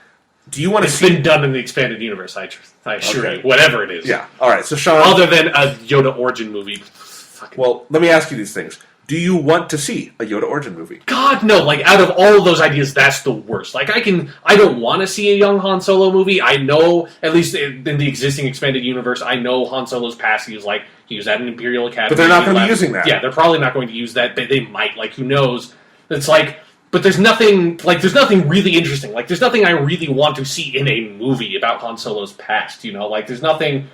Because the biggest shit that Han Solo does is after episode 4, and like at the end of episode 4 when he decides to help out Luke, and then after that he becomes like a general for the fucking rebellion and all that shit. That's the interesting part of Han Solo's story, because that also has his arc of him being a scoundrel and then becoming sort of a war hero, getting involved with Leia. It's like sort of like prequel. The problem with making a prequel is that I know all the shit with this character. We've told the interesting stories, the most interesting stories this character has to tell. Making a prequel saps all dramatic potential out of it, because, like any character relationships he builds in the prequel, well, other than with Chewbacca, and we already understand his relationship with Chewbacca perfectly, like, all those will be wiped clean. So, no real need for a young Han Solo movie, here's the other problem. but I can see it, and I wouldn't, like, completely despise it on principle. I just think it would be dull. Although, here's my other thing about them doing a Han Solo movie is, if they're doing it young, I assume they're doing it more for kids. Like, that's my assumption, is these off-year movies will be more for kids. If they did that, like, But- okay, if they but did here's my that, problem. that wouldn't work at all. Here's my problem. If you were to do a young Han Solo movie, no matter what, any Han Solo prequel, it would have to be dark and it would have to be edgy, because when we meet Han at the beginning of episode he's 4... a fucking smuggler. He smuggles drugs. That's what he's doing. Yes. That's what the fucking Kessel Run was, is he was smuggling space heroin. Like, that's why he's in debt with Jabba, like a criminal megalomaniac with a massive criminal empire that spans an entire planet that expands out into the fucking galaxy. Yeah. Han Solo is a bad fucking dude. I don't care what George Lucas wants to tell you through the special editions, the first thing we see Han Solo do is kill a guy in cold blood. Yeah. Well, kind of cold blood. I mean, Greedo was going to probably shoot him. Han just shot first. Yeah. But he shot first, that's the point. Yeah, it's not like Han Solo went into a room and, like, shot a woman in the back, Like, okay. That's, like, cold-blooded. But, here's the thing. He could have at some point in his past, and what they're going to do, I assume what Disney would do with one of these is make a really just kind of light and just kind of like, he's Han Solo. They make, like, an entire movie out of, like, the first 15 minutes of Last Crusade, but for Han Solo instead, where it's like, you find out, that's where he got his blaster, and that's where he got his penchant for smuggling heroin. Oh, that rascal. Here's the period where he was actually doing space heroin. Yeah. Off the backs of space hookers. Yeah, off the backs of, like, Twi'lek strippers. With Chewbacca. Chewbacca got hooked on it, too. Yeah. Bad idea. But you have a rant on the Yoda movie I feel like you want to give. Yeah, and the Yoda movie is the worst one, just because that, like, the origins and, like, where Yoda comes from, what species Yoda is, like, all that shit is one of the few, like, legitimate... We don't touch that in Star Wars, though. It's like, the origins of Wolverine before they made Origin at Marvel. But whatever. That was actually a good comic series. But Yoda's like, we don't know what planet Yoda's from. We don't know what species he is. There's, like, been a couple of other Yoda-like creatures throughout the history of Star Wars, but there's only been, like, 5. Like, that's cool. I like that. I don't want to see, like, little baby Yoda on whatever, like, shitty planet he grows up on. Managing like baby Muppets. Yeah, exactly. They have songs and everything. Yeah. Except that fit with Muppets. Yeah. With Yoda, it's just like, no. God, like, is it like Yoda going to college and then, like, him trying to deal with the fact that he's, like, 2 feet tall and green with, like, big pointy ears and everyone else is taller than him and just makes fun of him? Like, what do you do? What do you do with, like, a Yoda origin movie? That would be interesting. It's almost like, kind of like the Jack Sparrow syndrome of when they tried to make Pirates of the Caribbean 4 and make Jack Sparrow the main character. You could not, but it's even worse, because you couldn't even possibly make Yoda the main character. He's not a main character. Like, he's really awesome, but there's nothing to Yoda to fit, like, the central role of a story that would, like, span a whole movie. I mean, that's the other thing, is that Yoda does not, as we see him in Star Wars stories, have arcs, because he's past that. He's done all of his arcs, and you don't need to see any of his arcs, because that's not who Yoda is. Yoda is, like, the ultimate mentor character, and that's cool. You don't need to see Yoda, like, being a rebellious teenager, and that's where he finds, like, having... like this older other Yoda dude who he, like, looks up to. Like, we don't need to see any of that. And that we assume something like that has happened in his past. And if we actually saw it, it would undermine the Yoda we see in the other films. Here's my pitch. Okay. And if they do this, I will pay money up the ass for this movie. My pitch is already the Yoda goes to college and, like, sort of has to work through his, self-esteem issues because he's green and short, and then he finds, like, a girlfriend or whatever, but we don't talk about her. All right. Because she's not in the other movies. I'm saying we do Yoda, the Dagobah years. It's just those 20 years when he's on Dagobah. Him slowly going insane on Dagobah. And we have Terrence Malick direct it and do it, whereas just Yoda never talks, or he has some, like, narration lines, but it's him slowly losing his... Yeah, there are no characters or anything. It's just Yoda on Dagobah, and it ends with him seeing like a ship coming down, and it's just basically him getting crazier and crazier and crazier.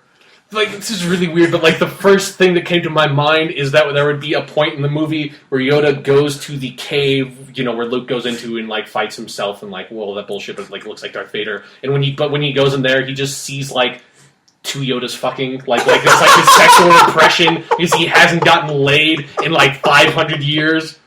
Like that's like the first fucking that's the first scene I would shoot for that movie.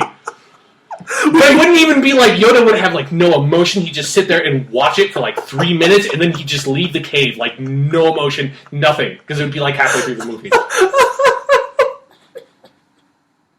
With the two, so you're saying they would just be two Yoda? I don't know if it would actually be like two other like he just looks like Yoda, but it would be two like members of Yoda. Okay, species, I thought it was just meaning like he. I mean, I kind of would want it to be two actual like it's Yodas. Would they be puppets? Could we do it like? Yeah, all the Yodas are puppets. Okay. Yeah, like I wouldn't want these to be CGI Yodas. No. This is on Dagobah. Like canonically, he's a puppet at that point. He stopped being CGI after Episode 3. Okay.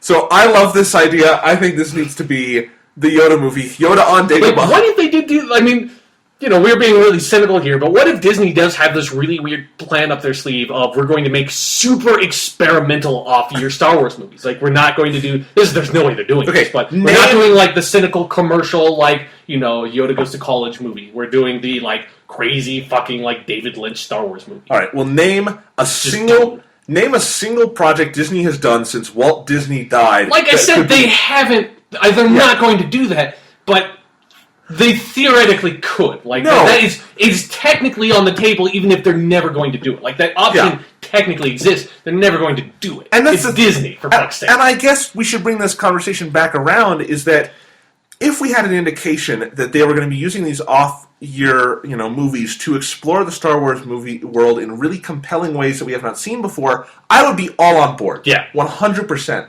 Because I think I want to see really good Star Wars movies. At least a part of me does. Yeah. I just don't think Disney is going to do it. And I just think, that was our complaint about them doing a movie called Episode 7, is that's not thinking outside the box. Yeah. That's not going to surprise us, I think, to a certain degree. Mm-hmm. But when you have the Star Wars license, I would love to see you do other legitimate, interesting, artistic projects in the universe, because it's a universe that just demands more exploration on film. But I just don't think that's what they're going to do. I don't know if these rumors about the ones they're making are true, but it would make sense that they're going to it feels like they're probably true just because we heard about those rumors of them making standalone movies and then having like slowly a Yoda one, a Han Solo one, and then we find out, they are making standalone movies, and like they're making them soon. Feels like it's pretty plausible. Okay, so here's the question. The ideas around at least. Yeah, so here's the other question. Who's going to be making these movies? Because I don't know. Because presumably it would be a different, assuming they can get J.J. Abrams for all their main trilogy. And that's something we need to talk about, because I don't think they can. Yeah, but let's just say they can. Presumably they would want someone different for all the off-year movies, right? Unless it's another trilogy. Like, it wouldn't make sense, to have Brad Bird make all the off-year movies or something. Yeah. No, and it would be hard to, because maybe one of the reasons J.J. Abrams could do the 789 is he'd be working with the same cast, same sets, same ideas there. But with the off-year movies, if they're all going to be separate and standalone, as they have said, yes, I think you would want a different filmmaker for all of those. There are lots of filmmakers who would love to make a Star Wars movie, and I get that. But I don't...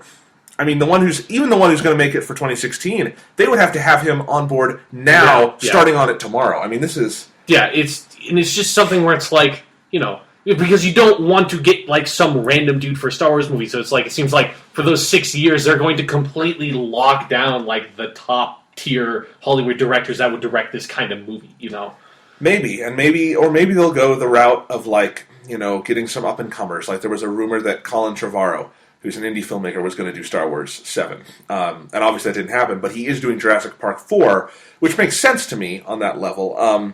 They could be doing stuff like that with smaller up-and-coming who maybe don't cost a lot. I completely forgot they were making Jurassic Park 4. Coming next year, 12 months away. Fuck. Hopefully the dinosaurs have feathers. If they don't, I'm not going to see that movie. Because we know better now. God damn it. And for fuck's sake, there should be a special edition Jurassic Park where they put feathers on those goddamn dinosaurs. They missed their opportunity. If they don't, I'm never going to see Jurassic Park again unless they do that, other than Jeff Goldblum scenes. Because those are good. Okay. In any case, so Yeah, and I do want to go back to this point of they have now locked in. They're saying 7, 8, 9, 2 years apart. Yeah. No, I don't think they're going to get J.J. Abrams for that. I have no expectation that they would, unless they throw just unholy amounts of money at him. But even, let's look at directors.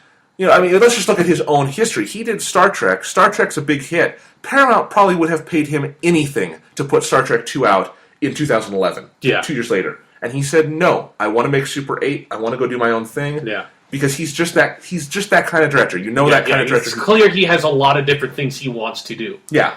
And I don't think he wants to do Star Wars for 6 solid years where he would literally be doing nothing else. Yeah. And he's not like, Michael Bay doing Transformers, where Michael Bay kind of needed to do 3 Transformers movies because he'd had a couple flops. Uh-huh. And, and those Transformers movies made so much money that it's like, I would imagine it's hard, like, no matter who you are, to walk away from something like that. Michael Bay has hundreds and hundreds of millions of dollars from Transformers. I could either go make a completely different movie, or I could make another shitty Transformers movie and just get, I could buy another mansion. Yeah. No. You could buy every mansion on the planet at a certain point. But I could go get that island and just recreate Far Cry 3 in real life. Yeah. I think Michael Bay would do that. That'd be awesome. I'd totally go there. Yeah. Anyway. All right. So, and I think, if Star Wars 7, 8, 9 are unholy runaway hits, which they might very well be. Yeah, at least 7 is good. That's going to make so much money. Yeah. Then maybe. And I think they can... I don't know. I want to say I think they could get J.J. Abrams for 8, but I just don't know because I know how many things he already had in the pipeline before this came along. And because he originally didn't want to do it. Like, he was outspoken before, they really legitimately approached him saying, I don't want to do a Star Wars movie. It was only until he heard what they had to say about it that he actually got on board. So it seems like he's not you don't have this impression that he's automatically in it for I'm going to be the dude on this franchise. And I guess that's the other thing to note. If you do have a 2-year release cycle with the level of effects of a Star Trek movie, you would have to sign on and get started on pre-production before 7 hits theaters. Yeah. You just would have to. And he would have to be signed on for that already. And I also think, if I remember correctly, there have been no reports that his contract requires him to do the next 2, and that's I haven't heard anything about that. And I think that's actually one of the reasons why Michael Bay did Transformers 2 and 3 is I think he was contractually obligated. And then there's a lot of stuff like that where you make a movie and sometimes Zack Snyder is contracted, I believe, to do Superman 2 if Man of Steel's a hit. Yeah. That's usually how it works because they want to have someone they trust doing these movies. So there's just a lot of problems here logistically and creatively, and it's one of the more baffling pieces of news where it's I read it and I'm like, you guys know April 1st was 2 weeks ago.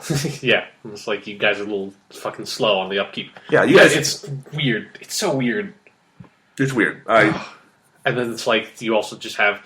the other side of it I'm super curious about still is, after they turn LucasArts into a licensing house, are they going to license out Star Wars console video games? Because Disney is not... Other than their new Disney Infinity thing, which is sort of the Skylanders toy crossover bullshit, Disney does not make video games. They've been out of video games for a long time because when they did it, they fucked up. The only other games they made were Epic Mickey 1 and 2, and they fucked up there too. So, Disney is not inclined to be in the video game business. So I'm curious, are they going to try to do anything on that front? There's just so much going on. I have no idea. And then eventually, the Dark Horse comic stuff, they're the guys who make the Star Wars comics. I assume eventually that deal or whatever is going to run out. Will Disney still be yeah, no, you guys can still make Star Wars comics? Of course they won't. Yeah, it's so weird. It's so weird. I have no idea. I was really hoping when Disney bought Star Wars, it would be like Marvel. Where it's when Disney bought Marvel, fucking nothing changed that you could immediately see. I'm sure there's some the stuff with the movies probably got more money or whatever, but it wasn't if Disney bought Marvel. With Star Wars, it's everything's changing. Everything's changing. And so it's really disappointing to me because I didn't, LucasArts has not made a good game in a while, but I did not necessarily want them to be shut down. Well, and here's the point. I think they would be foolish not to play the video game market on Star Wars if merchandising is a reason why they're doing the 6-year deal. Is because the Star Wars video games have historically sold well, they're well regarded, there is a market of gamers for them, and that's the difference between... video game tie-ins for movies, that's a dying thing. That's just not happening as much anymore. And for Star Wars, it could work. Star Wars Episode 3 game is actually pretty good. Yeah, and there's a built-in audience for these things. So, For God's sakes, one of my, if not my favorite game of all time is a Star Wars game. So Yeah. I kind of want to see more Star Wars games, even if they haven't been good very recently. Right. So Star Wars Connect is the one you're mentioning, right? Your favorite? Yeah, obviously, yeah. It's like that fucking... I can't get enough of their Star Wars remix songs and their Just Dance minigame. Like, it's so good. So good. All right. Yoda versus Superman. Superman, like, that's not even... It's not even close. No. Well, that's an interesting question. How effective would a lightsaber be against Superman's skin? Like, I imagine it would sting, but would it cut him? Because lightsabers can cut a lot of shit. Here's another one. Okay. You use kryptonite to tie down, like kryptonite chains, tie Superman to like a block in space, and fire the Death Star at him. Does he die? Yeah, that would kill him. Okay. Yeah. All right. Realistically, that would kill him, but like if that was a story, he'd get out of it, obviously. Right. But yes, but if that happened, he'd die. Okay. Yeah. Superman's mortal. Like he's not literally immortal. That's not one of his superpowers, like a lot of people think. Right. Okay. So, with that, let's move on from the shitty Star Wars news. Let's get happy again here, Sean. Okay. We from here on out, podcast is smooth sailing. We are talking about things we like very much, and the first of these topics is Halo 4 multiplayer. We want to check back in. As we noted at the beginning of this podcast several months ago, November, when Halo 4 came out, we quickly did a podcast reviewing, obviously, the campaign and what multiplayer we had played so far. But there have been a lot of changes, and it very much feels like we've got all 3 map packs out now. Yeah. We've got a bunch of updates to multiplayer playlists and all this other stuff. We're revamping the experience system.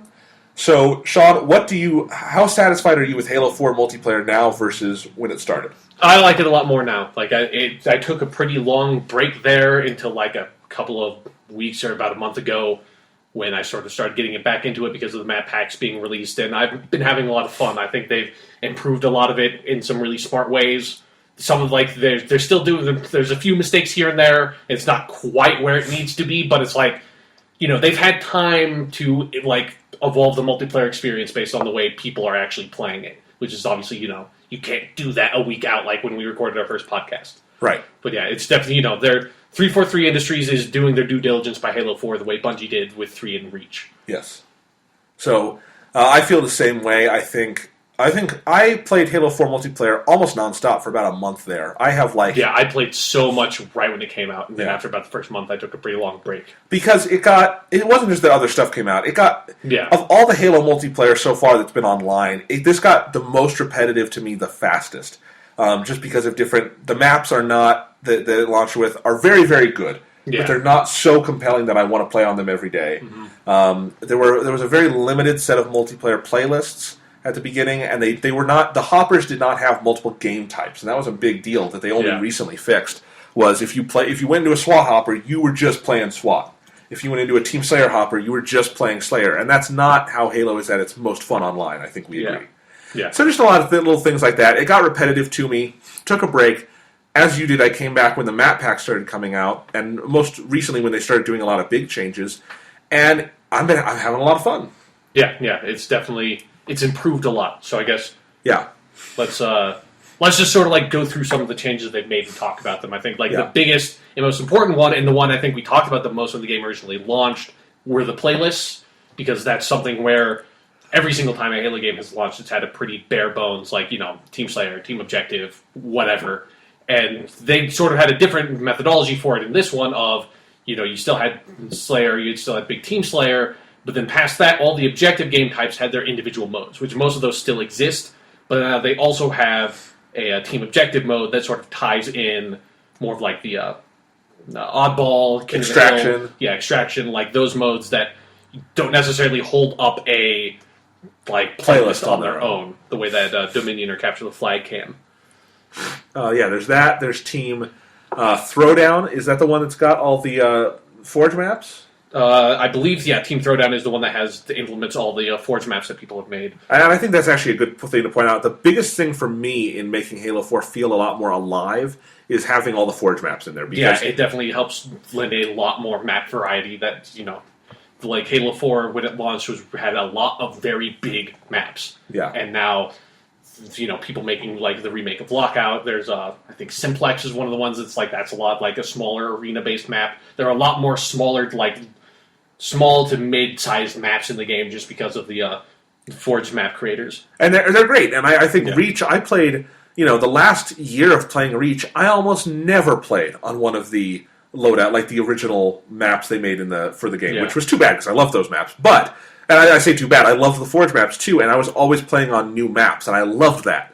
And I was Halo 4 got boring fast to me because it's like, well, this is the same 8 maps. Yeah. And it actually had very few maps because 3 of them were reserved for Forge, and you never saw them because they weren't online yet. Which now they have rolled into the playlist. And they're great. Forge maps. Yeah, I have no idea why they were not in the playlist in the first place. But we've got Team Action Shack. That's a great one, right? Yeah, Team Action Sack is a lot of fun because that was one I've been waiting for a very long time of let's get some dumb modes in there. Modes that, like the kind of thing that you can only play on Halo. And my favorite one on that they don't have, there's a lot of the rotating game types in Team Action Sack, but my favorite one was Fiesta, which Fiesta is like a old school, I think people started making it in Halo 2 when you just played custom games for this kind of thing, where it was just, in old Halo, it was just random weapon spawns, which was a ton of fun, because sometimes you spawn and you're like, I've got a rocket launcher, I am good for the next 3 minutes in this game, I'm going to lay waste. Or you get on this streak of I keep on spawning with a fucking carbine and a fucking plasma rifle, and I'm fucked over and over and over again. And it just creates this nice sense of chaos because you have no idea what you're going to be able to do, and you have to be very adaptable. But then their version of Fiesta was really fucking interesting because it allowed you to use your own loadouts, so it didn't have random weapons. But every single time you spawned, it would give you an ordnance drop, which, if you don't remember, in Halo 4 is where it gives you 3 options of power weapons you could drop down, and the ordnance drops are adjusted so that they only drop power weapons and power-ups. And then every single time you get a kill, you also get an ordnance drop. So it's if you do really well, you can keep on getting power-ups and new weapons dropping down. And that was super fucking fun because, one, it allowed you to create loadouts that were really dumb, that would only work in that mode. I used jetpack all the fucking time and changed all my stuff so I had infinite sprint, which I don't usually use. That was so much fucking fun just because it was I can just play this really dumb game type, don't have to be competitive about it, don't have to care about winning, that I can just, just by sheer luck get an incineration cannon, get a kill, then get speed boost. And with speed boost, and I think they had slightly faster speed and higher or lower gravity, so you could jump higher. With the speed boost, and jetpack, you could jump across the drift where the man cannon was. You could go the other way and fly over the man cannon and cross the map like that. And I would just circle the map that way and just kill people. It's so much fucking fun. Nice. Now, don't they have a Lone Wolf style playlist now? Yes, they have a Rumble Pit, which Okay. is basically just free for all Slayer, which I haven't played a lot of. But I probably will. That's one of the best playlists for Halo. Yeah, that on Halo 3 and actually in Reach, I played a shit ton of Lone Wolves of just going out there and playing free for all. And actually, free for all, I've played a ton of it recently. It's kind of become my new go-to thing in Halo 4 because Rumble Pit is very compelling. How there's not any change. Obviously it's just free for all. Yeah, it's but just free-for-all. with the Halo game mechanics, I think it's really compelling because you really get full reign often of your own loadouts and stuff. So you really you really do feel like I'm not just going out as a random Spartan. I'm me. Yeah, you have a nice sense of individuality because you were able to customize your Spartan and you're completely on your own. So it's and you have your when you're on your own, you obviously don't have your team colors. So it's it's the only time other than Spartan Ops where you get to see your Spartan as your Spartan the way you want him to look. Yeah, and that's a lot of fun. It's a ton of fun. Yeah, I like having my Spartan not be really bright red or really bright blue. Yeah. It looks dumb. All right. So we got those. Griffball is now a permanent game type, and I don't know how much you've played with that. I haven't played a ton, just here and there. I think it's really come into its own. I think having it as an official game type, and they've obviously done some work on it, it's very fun. It's not something I want to play for hours on end. Yeah, I've never been a huge fan of Griffball. I've always just kind of enjoyed it and played it here and there. Sort of a palate cleanser. But I can see playing it more this way. I think the arenas are really interesting. The design of the ball and just little gameplay tweaks you can throw the ball now. That's I've always liked that with their throwing that into oddball. Yeah. And you can you can automatically pick it up when you go over it. Just things like that. It works really well. It's very good. So that's Griffball.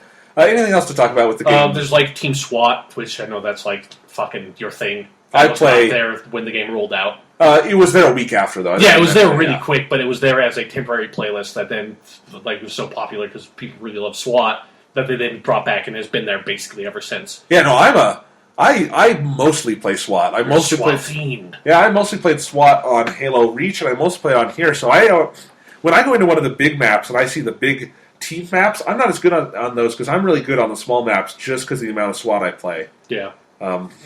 Yeah. See, then...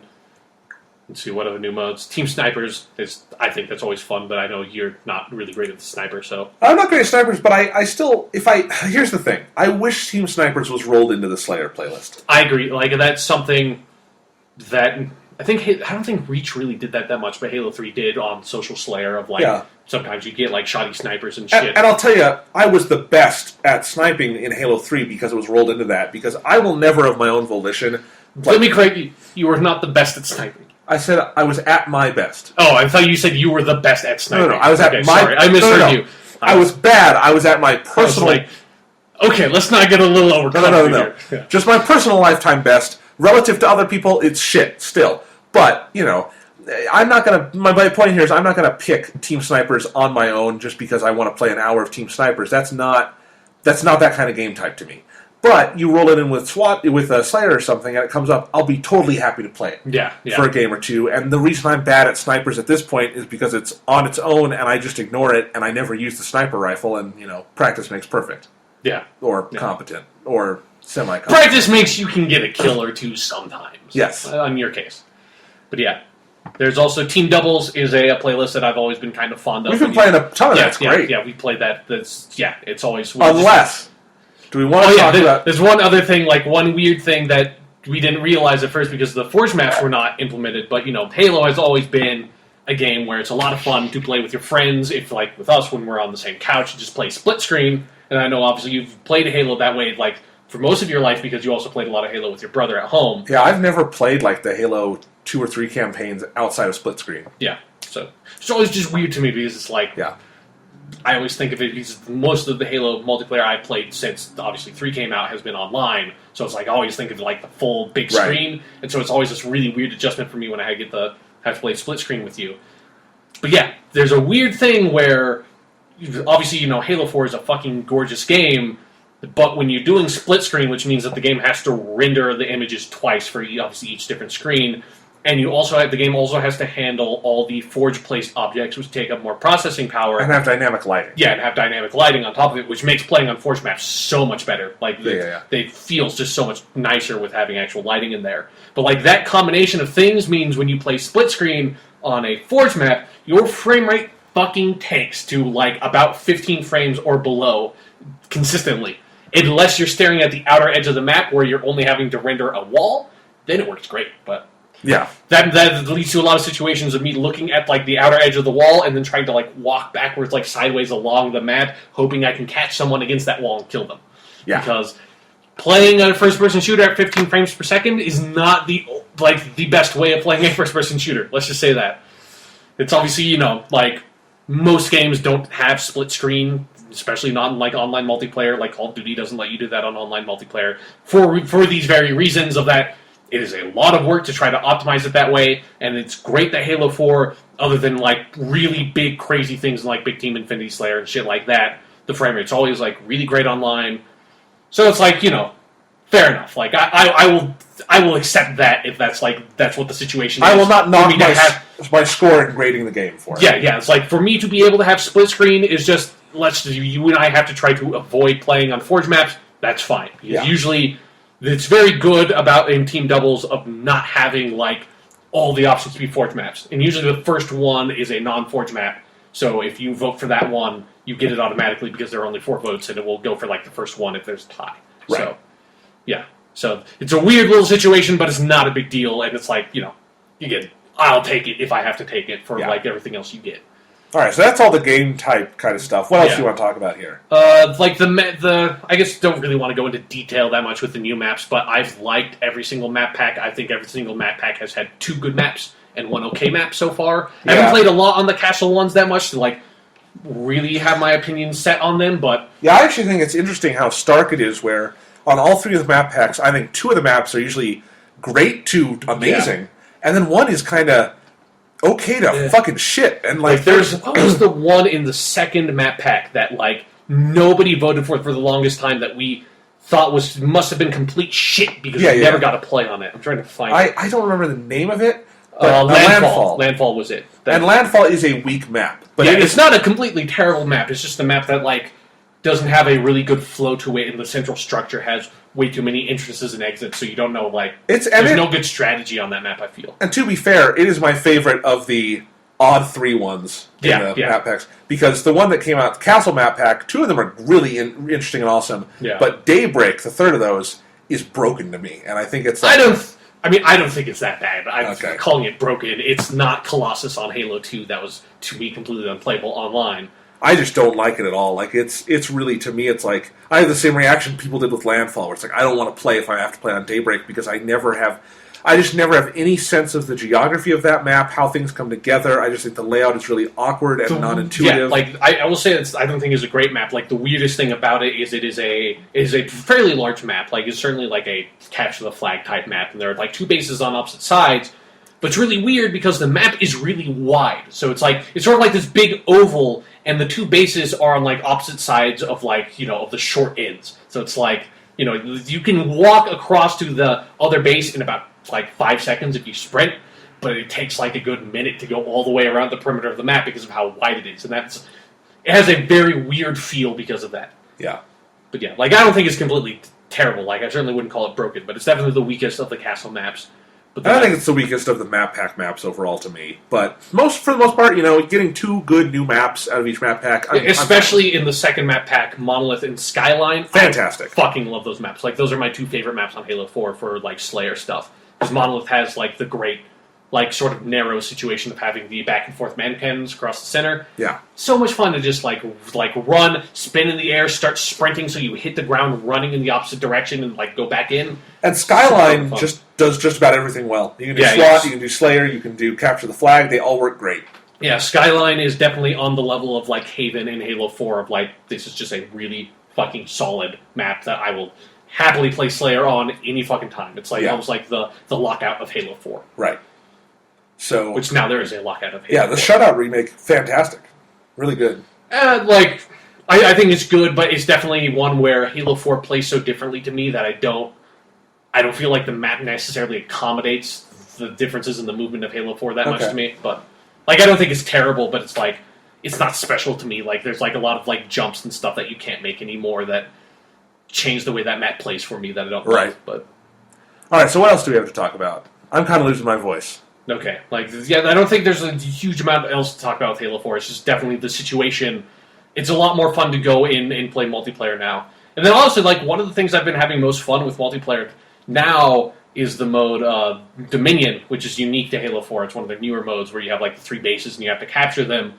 And I like it a lot more now because I've played so much more of it that now I actually understand, like, the way the game works way more than I used to, where it's like, there's a lot of really on-the-fly sort of, like, math you have to do of that base has, like, 10 seconds to score a point, this base has 20 seconds, that base has, like, 40 seconds, like, it just scored a point, and it's like, you have to time this out of, like, you need to hold down the bases, and every time, like, their, like, timer goes down, it gives you 20 points. So it's like, do I just try to hold down, like, the one we have left, and will we be able to eke out the rest of the points before they overtake us? Do I have to go, like, try to take that base? Like, there's a lot of, like, really quick decision-makings that are very tactical that I like that it's very difficult to do until you play a lot of that mode. But once you get into it, I find that mode's really fun. I completely agree with that.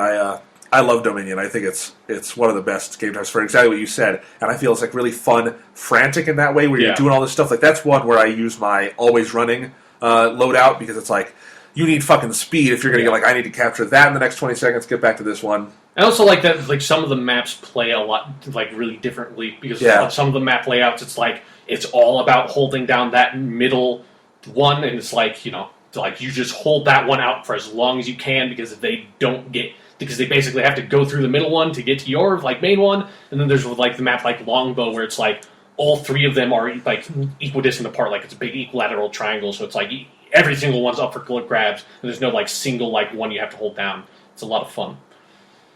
But yeah, like, I'm definitely enjoying Halo 4 multiplayer a lot more now than I did when it first came out. Like, I'm like level 109 now. They're still making great use of the challenges. Do you want to that's one of my favorite things is that they've after having not played it for like 2 months and then coming back into it, they really upped the amount of experience you get for completing challenges, which makes leveling not a complete grind once you get past 50. Because after I first stopped playing in my first chunk, I think I was like level 65 or something like that. And at that point, it was like once you get into the higher levels of those like 10 level chunks, it gets really hard to keep on leveling up. And so now I have the nice motivation of, okay, I'll go in, I'll complete the challenges for like this week, and then I don't have to play Halo 4, and it's like this nice little like reason for me to play the game, and then like I feel like I've accomplished something, I've leveled up a lot, and I can just kind of put it down and wait for the new challenges to come out, and that's a lot of fun. And that's how I played Reach. I thought Reach really cracked that with their challenges, and Halo 4 uses it just as well. There's always, and I just like the so many tiers of challenges in 4. Yeah, that it's nice to keep track of. Do you want to talk a little bit, because you did play all of it, about Spartan Ops Season 1? Oh yeah, sure. Spartan Ops was a really interesting experiment, I guess, and it's something where I don't know if they're going to make a Season 2. The way Season 1 ends, like Spartan Ops, the best part of it by far are the CGI episodes, and I would totally recommend if you don't have interest in playing Spartan Ops and you don't need to play all of Spartan Ops, is you can just go in. I think they're all for free on YouTube now. If not, you can just go in. If you have Halo 4, they're free on Halo 4, and just watch the CGI episodes for each week, because it makes like a good, maybe like hour-long Halo movie, and they're all really high quality. They tell a really interesting story that ends in a way that they can't necessarily reuse the same assets over and over and over again. Like they kind of change the status quo. That's like it wouldn't make sense if they would have to explain why Prometheans keep on popping up, like why you're still fighting the Covenant. Like there's a definite ending to Season 1 of Spartan Ops, so I don't know if there's going to be Season 2. But I really want there to be a Season 2, because with the Season 1 of Spartan Ops, they had sort of 5-episode chunk, and then they took like a month break in between, and then they did the last 5 episodes. And that like break in between where they were like developing the next 5 really helped Spartan Ops work way better. Like the second half of Spartan Ops is like 5 times better than the first half. It's so much better. There are different maps. They use the maps better that time. Like the maps have like a lot of different areas to them. So even if you're in the same like technical map, you go to different places in it. It's like obviously they can reuse some of the same maps from the first half every once in a while, and they feel a lot more fresh than having to play the same map 3 times. Although like that sort of situation came around at like the last couple of episodes in the second half of, okay, I played in this area before, I played in that area before, and I played in that area before, and it doesn't feel very new. But they definitely improved it way much over the first half of it. So I feel like if they did a second season and they improved it as much from the first half as they did to the second half again, that would be what Spartan Ops needs to be. And then I think it would be a really quality like product, something that I would definitely recommend playing. As it stands now, you definitely do not necessarily need to play Spartan Ops. There's like a few... I think it's episode 7 is where you go back to the Infinity and you're fighting on the Infinity. That like whole chunk of 5 missions is really, really good. And the first like episode 6, like that chunk is pretty good too. And so there are definitely some sections of Spartan Ops that are a lot of fun. But yeah, I wouldn't necessarily recommend playing all of it unless like you're listening to a podcast or something. And sometimes I do that, or you want to get the challenges that it's fun.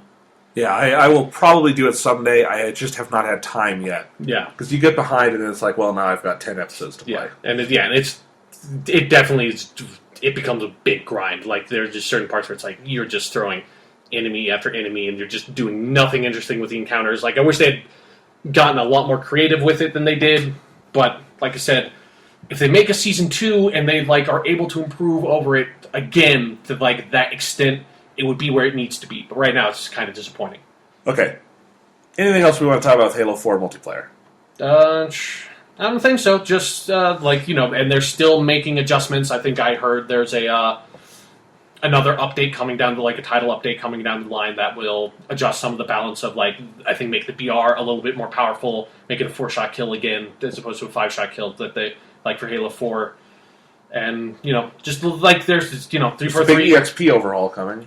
Oh, yeah, they're doing a whole... I mean, they've done the thing where they've implemented a, 1 to 50 ranking system that, kind of like how Halo 2 and 3 worked in the ranked playlist of, you do really well in Team Slayer, and you start going up and up and up, from 1 to however high you are. Like, in Halo 3, I think I maxed out at, 45 or something, and, the top one is 50, and it sort of is a nice indicator of how much you're improving your gameplay, or it's like this really like crushing like physical reality of I played like for Halo 3, I played so many games of Lone Wolves that I can't move that score because like that average is not changing like ever, and it's just like this that is sitting at 45 for all of eternity, no matter how much I play this game. So it's either like this crushing like fist of reality, or like this like really fun, hey, like look, I'm getting better and better at Halo. Until you're like, there's a point at which you can't get better anymore. It's like all the comic books, all the movies, all the TV shows, everything I've ever experienced and watched in life that's fictional has been a complete fucking lie. Dragon Ball Z is bullshit. It's like if you believe in yourself, you will just get crushed by life and everything is horrible. But, you know, that's the way things are. On that note, let's take a quick break. All right. And we'll come back and talk about Doctor Who. Doctor Who? Yes, indeed, Sean. Doctor Who. So, let's talk Hyde, episode 4 of Season 7B, episode 10 of Season 7 overall, kind of. Yeah, whether or not you count the middle episode, which is a Christmas special. Yeah. Because some people don't. Some people are calling this episode 9. I'm like, you're fucking crazy. Yeah. This is not episode 9. Did you not watch The Snowman? Anyway, it is Hyde, written by Neil Cross, who wrote The Rings of Akhaten, which was our favorite episode of the season so far. Yeah. So we were looking forward to this one a ton. Neil Cross and Doctor Who seem to go together very well. Yes, they do. Sean, what did you think of Hyde? I really, really liked it. I think this is probably my favorite episode of the season so far because, well, I mean, one, it's just a really solid episode with some really great writing and great performances, but I also think, obviously if you listen to my favorite TV shows thing, my 2 favorite TV shows were 1, Doctor Who, and 2, The X-Files, and this was a very X-Files-y episode in that they went to like a haunted mansion, there was a ghost. They'd like meet up with this one girl who's a psychic and this dude who's trying to like investigate it. There are cold spots and shit. Like, it's a ghost episode. I fucking love ghost shit, so I really, really like that part of the episode too. Yeah, I loved this episode. Thought it was fantastic. I'm not quite sure where I would put it like overall. Like, I think I probably like Rings of Akhaten more just because of the ending.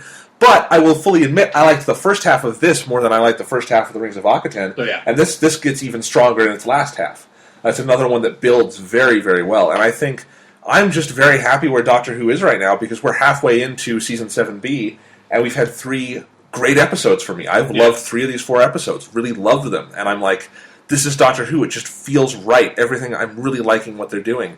And 2 of those have been Neil Cross, and he's done a great job, and I sincerely hope he keeps writing for Doctor Who. Yeah, without a doubt. Because I think he may be the best Stephen Moffat writer they've brought on during this Stephen Moffat era. In terms of Neil Gaiman. Okay, sorry. I for some reason I think of him as such a guest writer because he's so like... Yeah, it is Neil Gaiman. Yeah, like, no, of course. Yeah. Neil Gaiman wrote like the best episode of revived Doctor Who. Yeah. So, okay. But you know what I mean. Yeah.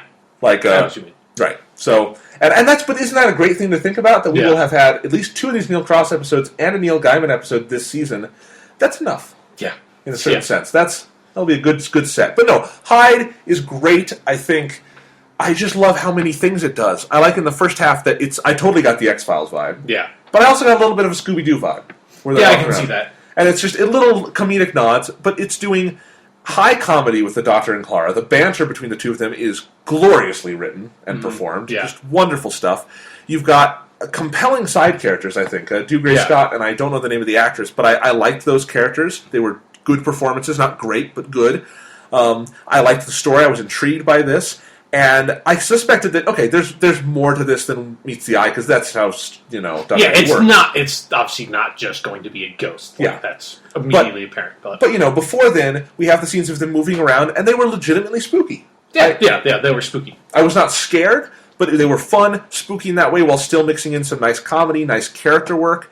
And then we get through to the second half where we start getting into the story, and it was actually a very clever things that start happening where Doctor is going all throughout time. Yeah. It has one of my favorite scenes that they've done one of those I would put on par with Rings of Akhaten, where Clara has this realization, as you would if you started traveling in the TARDIS, and this is one of the best Doctor Who examples I can think of a human getting mind fucked by the TARDIS. Yeah. Of seeing the totality of time, and there's some great dialogue there. I want to come back to this scene later on. Yeah. And then just the whole ending, and the production values are great throughout, and again, mixing this spooky, intense kind of action side with some really good character arcs. And then at the end, just like Rings of Akaten, there's all these disparate elements. You don't know how they're going to come together. They come together 100%, and it works, even more so than in Rings of Akaten. Yeah, yeah. Doesn't reach that same emotional climax, but it's not trying to. No. Yeah, it's not, it's not ending, like, with this big fucking speech and stuff. No, but in terms of, like, just narrative construction, this thing is rock solid, and it's just great. Yeah, so, without a doubt. So, yeah, like, where do you want to start with, like, the discussion of the episode proper? Well, I do want to start with the writing, because I think Neil Cross's dialogue is fantastic. Yeah, especially his writing for the Doctor and Clara in particular. Like, it's very snappy, very witty. There are a lot of, like, really funny little jokes here and there that's, like, it's just a lot of fun to listen to. Like, you just, like, the dialogue's just, like, really good. It's really good, snappy Doctor Who dialogue. And I think even more than that, we talked about last week that the problem when Mark Gatiss writes for Doctor Who is that he doesn't get the characters. He just they're so nondescript in his scripts.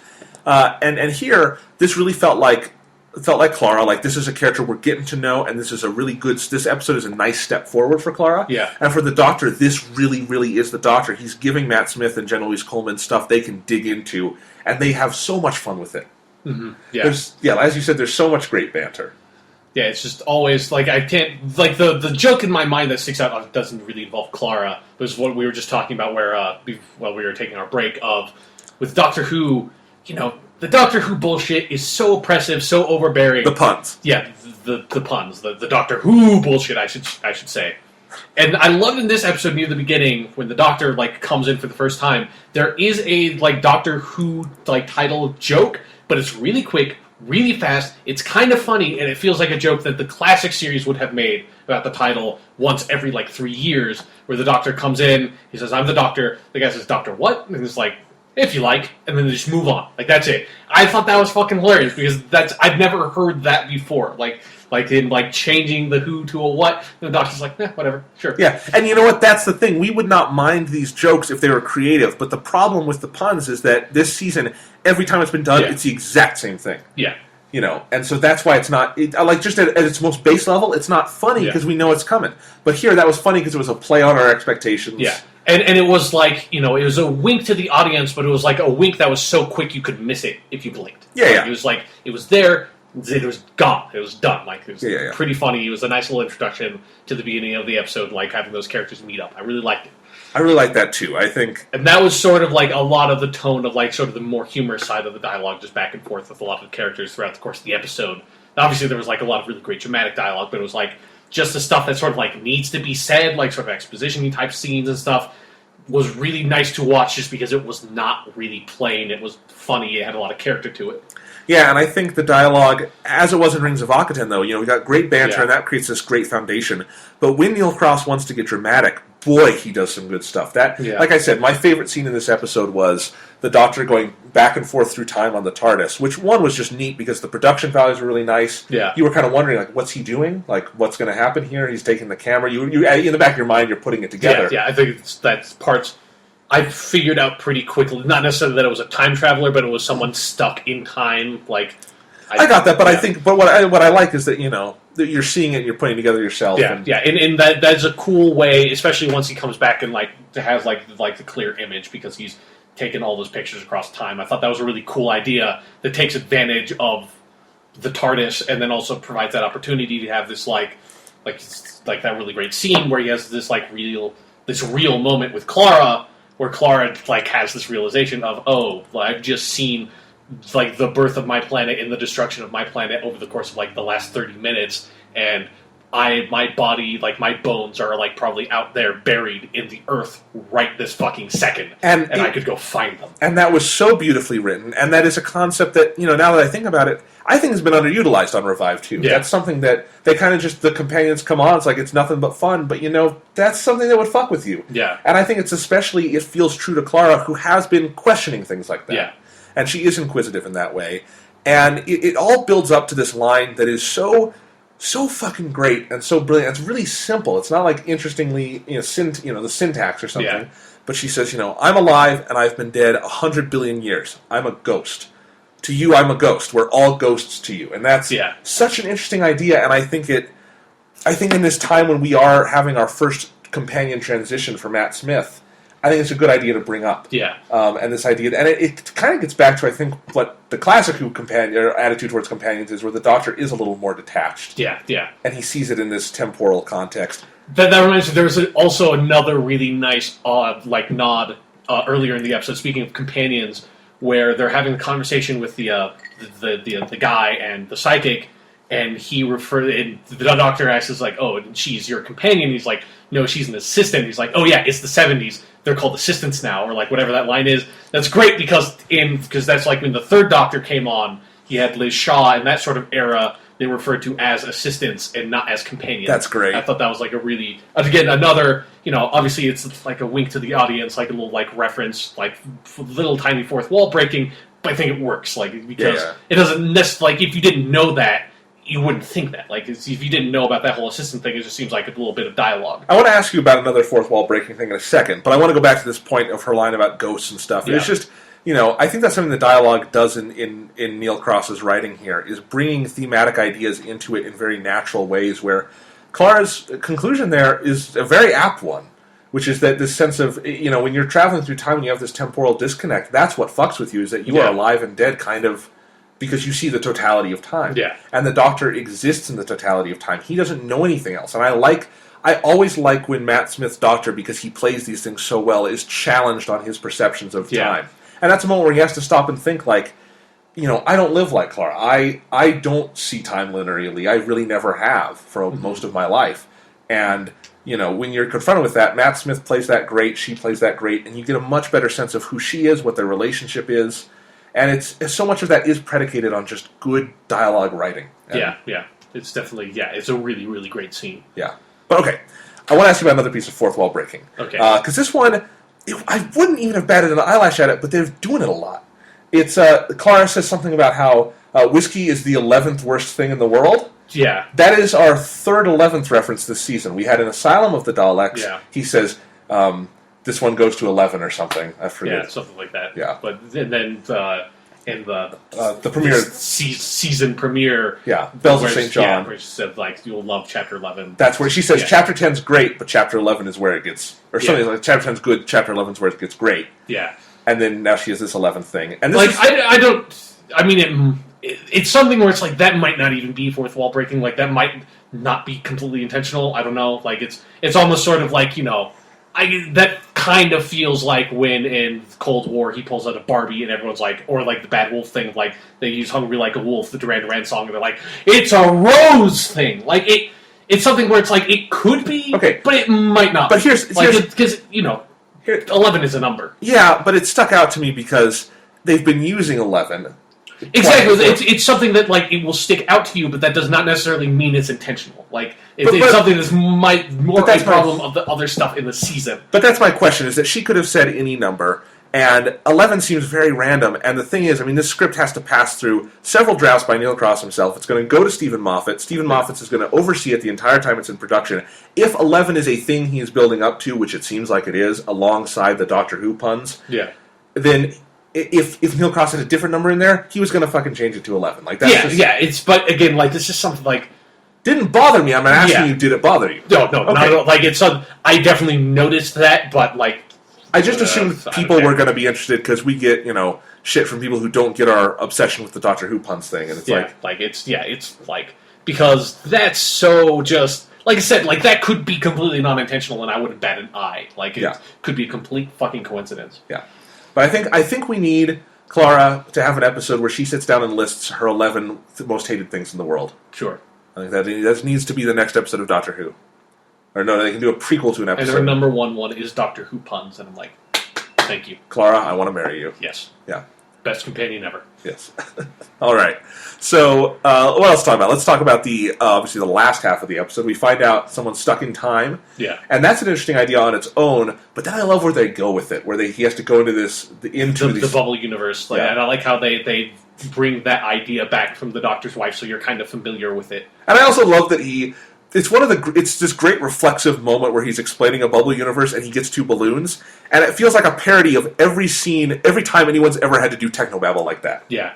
And it's great just because those two balloons mean fucking nothing. No. Like, my favorite part of that whole scene where he's explaining that to the psychic chick, and he's telling her, like, you get to the part where it's like, okay, this is really why he's explaining this, is because, oh, she's a lantern, like, her psychic abilities, for, like, whatever fucking reason, like, allow, like, the time traveler lady to see her across the bubble universe, like, kind of into our universe. And it's like, and he calls her a lantern, and it's like, why is he not put, like, normally you would have there be a lantern, like, in between the two balloons, like, he'd, like, put it there, it's like, you're this lantern or something. It's like, there wasn't a lantern there. I just thought that was really funny, where it's like, those two balloons, completely useless in this explanation. Like, completely fucking superfluous. It's one of these episodes where the Doctor's brain is moving so much faster, faster than his mouth and his actions. Yeah, it's definitely, like, I say it's, like, really superfluous, but that feels like an intentional decision in the writing, or, like, either in the performance or something. Like, it's not necessarily... Yeah. I think it's, like, really dumb because it's superfluous. I think it's funny. Right.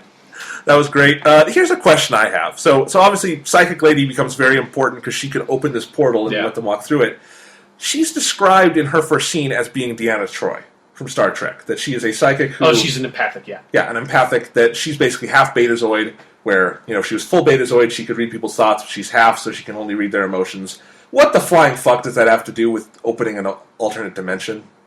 That's nothing. Like it's she's a psychic, like, so, like, it's the lantern thing. Like I was saying, like, there's absolutely no reason why you should be able to see her from across the bubble universe. Like, you just can't, because she's psychic. Like, why is she psychic? What the fuck is that? Psychics don't really exist. But here's my thing. It's just Empaths don't exist. They could have just said she was a psychic in her introduction scene, and left it at that, and then all of that would have made perfect sense to me. But because we go through this whole thing of she's an empath, and that actually never comes into play in the rest of the episode.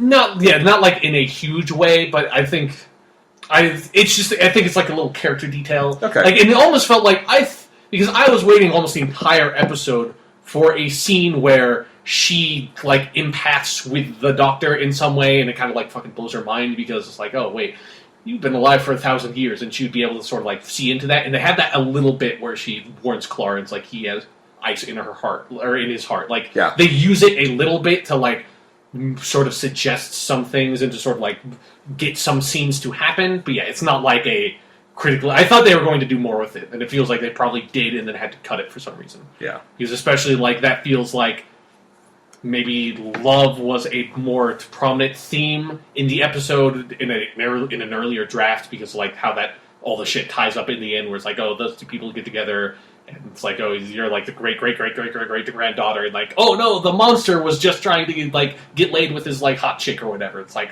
he wasn't a bad guy in the end. Like, that kind of part of it probably was more prominent, and the empath thing would have played into that. I'm guessing. Well, let's talk about how it all wraps up. Doctor goes to the bubble universe. I really love the design there with the forest. Yeah, I thought, again, like, it's... And I like that whole sequence where it stopped being a ghost, like, you knew that it's not ghost. Like, it stopped being that side of things. But I like how they still kept that sort of, like, vaguely horror imagery going on with, like, the endless forest that he runs into, and the whole thing where they open up that portal felt like very much like a horror movie of, like... It's Poltergeist. Yeah, Poltergeist. That's what I was thinking of.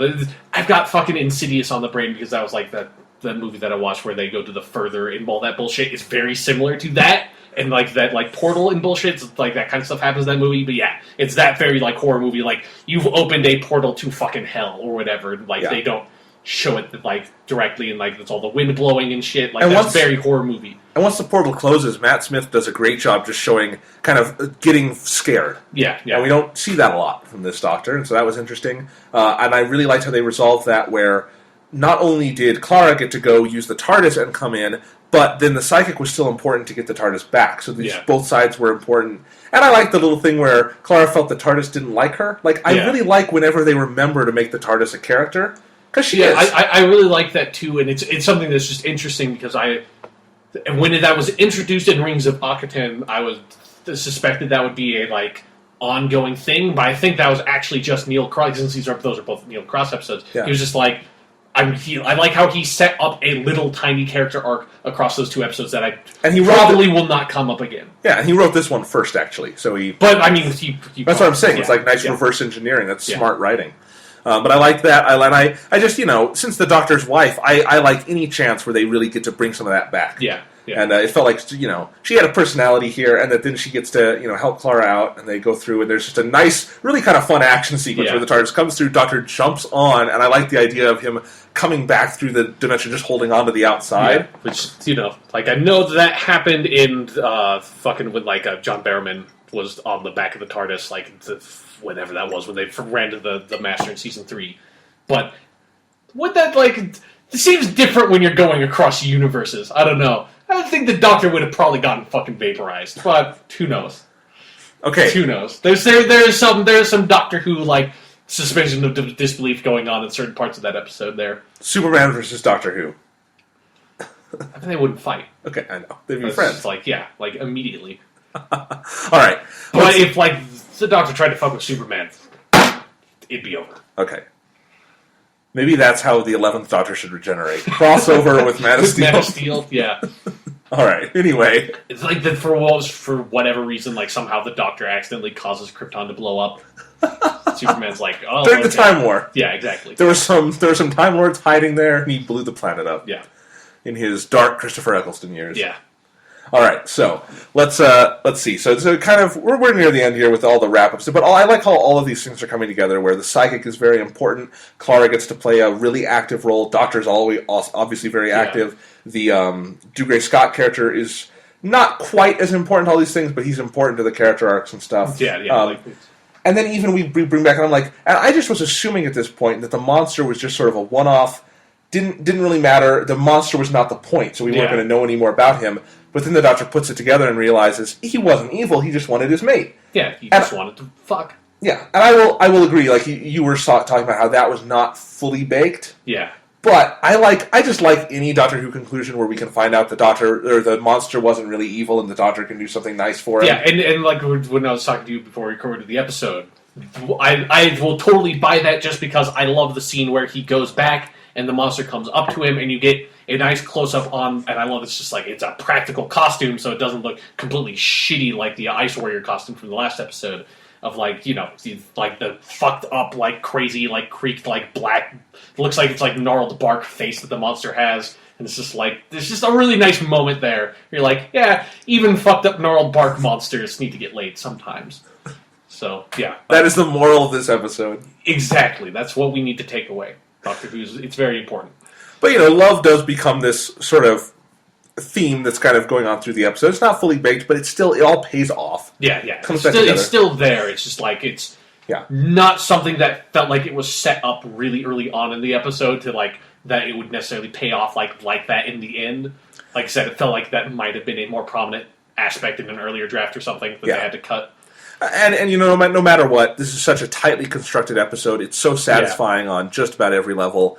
This is Doctor Who firing on all cylinders for a just middle run episode. Yeah, definitely. It's a really really fun one-off episode. I liked Clara can just be Clara. The Doctor can just be the Doctor. It's kind of like with the Rings of Akaten. There's no bullshit going on here. It's just an episode of Doctor Who, and that's a lot of fun. And it's a really good episode of Doctor Who. It's got really fun sci-fi ideas. It's got really good direction. It's got a nice horror theme going on that actually uses effectively, unlike Cold War. Yeah. Then I really liked the design of the monster. I felt like it looked fucking cool. I like that, obviously it was not a really great costume or whatever, but I like they used it effectively. If you didn't see it a lot, it had a weird jittery effect when it moved. They made really effective use of that monster in a way that I really appreciated, in a way that the X-Files would have. Of realizing we don't have a great budget, this thing doesn't look that great, but we'll use it sparingly and we'll use it effectively. And I thought they did a really good job of that. And this was a tremendously directed episode, too. Yeah. And I don't know the name of this episode's director off the top of my head. I'll look it up now. But great direction. I love the use of the house set. Really looked the right place to do this. I thought this is just an interesting observation, but don't you think the Doctor's new costume looked especially cool in this set? It felt very fitting for that sort of the way the house looked. Yeah. And even playing in with the color scheme of the Infinite Forest. Yeah. So that was cool. Anything else to talk about? I mean, effects were very good throughout, as they usually are on Doctor Who these days. Yep. Just all around, a really good episode. It's also nice that, you got to see that it was like there was not an over-reliance on the sonic screwdriver like there was in Rings of Akaten, but it was, like we said there, it was justified in Rings of Akaten. So now I can be safe in saying, like, yes, it is justified because he didn't use it all over the place in this episode. So yeah. yeah. So the director is a guy named Jamie Payne. Has not directed for Doctor Who before, so I always like it when we bring someone new on and they do good work, like Neil Krause. So very good to see. And the next three, the rest of the season sounds really interesting to me. Yeah. The next episode, Journey to the Center of the TARDIS. That's a great name. Yeah. That is a great fucking name for an episode. And we have not had, Doctor's Wife kind of did some stuff with the TARDIS in the middle. There were like a few little extra sets that they made for the interior. But I really like the idea of just setting an episode in the TARDIS. Yeah, like, fuck, let's Invasion of Time this shit, have the Fourth Doctor just, like, running through the same room 5 times, that's clearly the same room, that it's the same room because they have no budget, and it's, like, an outside, like, location that they're just pretending is in the TARDIS, but it's like, fuck it, we'll make it a joke, and it's fucking hilarious. Nice. Like, let's do that. The next Mark Gatiss episode is after that, The Crimson Horror, and I'm not a Mark Gatiss fan, but this one has Madame Strax and her Investigation League doing and it's apparently from their POV. That could be fun. Cool. Yeah. We've got Nightmare in Silver, Neil Gaiman. Enough fucking said there. Yeah. That's going to be great. And this brings us to a piece of news I wanted to share on this episode and talk about. We know the name of the finale now. It had been hidden for a while, but they put out the name and the poster for it. And the finale this year, written by Stephen Moffat, is The Name of the Doctor.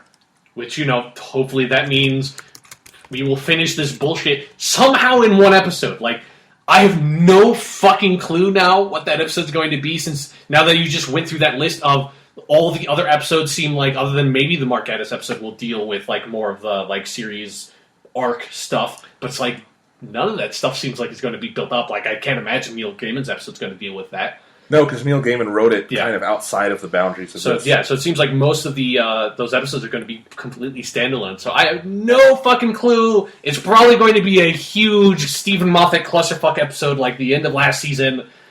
But that's actually kind of better, because that means it doesn't fuck up all the episodes leading up to it. But the other thing I will say here is that I think there's secret revealed. I'm just looking at the poster. Yeah, I think it's I'm not a fan of this story. What? His secret. Fuck you.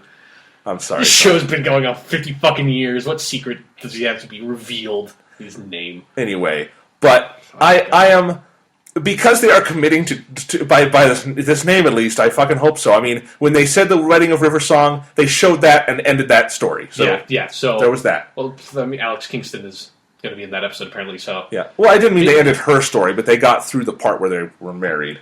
In quotes. So you think? Okay. That's what this is actually going to be about. The divorce of River Song. I would like to see them in this Name of the Doctor episode do whatever they want to do with this plot, and keep it the fuck out of the 50th anniversary special. Yes, that's why I am happy, especially that it's like, hopefully it is restricted to that. Well, and this is why I said before, I couldn't imagine him doing that in the 50th special anyway, because that's so clearly aimed at a much broader fan base than necessarily watches the show week to week to week. Yeah. I mean, they're probably hoping that people come to the theater for that who have not watched Revive 2 at all, but watched it on, BBC back in the day. Yeah. But anyway, so, I hope it's good. I will say that. I don't want it to be bad, but I have no illusion. I fully expect it to be bad. Like, okay. I don't think it even has a possibility of being good just based on it being called The Name of the Doctor, and it trying to answer that question in some way. There's no satisfying way to answer that question. He's probably not going to answer that question anyways, because there's no fucking way he's going to give a name to the Doctor, and it's all just, like, fucking sleight of hand bullshit. Like, it's all just dumb. It's always been dumb. I agree it's dumb, but I would just... But it will be really dumb, and then it will be done. That's what I was about to say. Wash our hands of it. That's what I was about to say. He's been building up to this for a long time. I would like to see him get this out of his system, tie together the River Song stuff, because that's really the only hanging thread for River, and I feel like we're about done with her. Get over with that. And not because I dislike Alex Kingston or anything. Yeah, it's just like we've seen so much of that character. It's like with Amy and Rory. And Doctor Who is a show that needs to move on quickly to feel fresh. Yeah.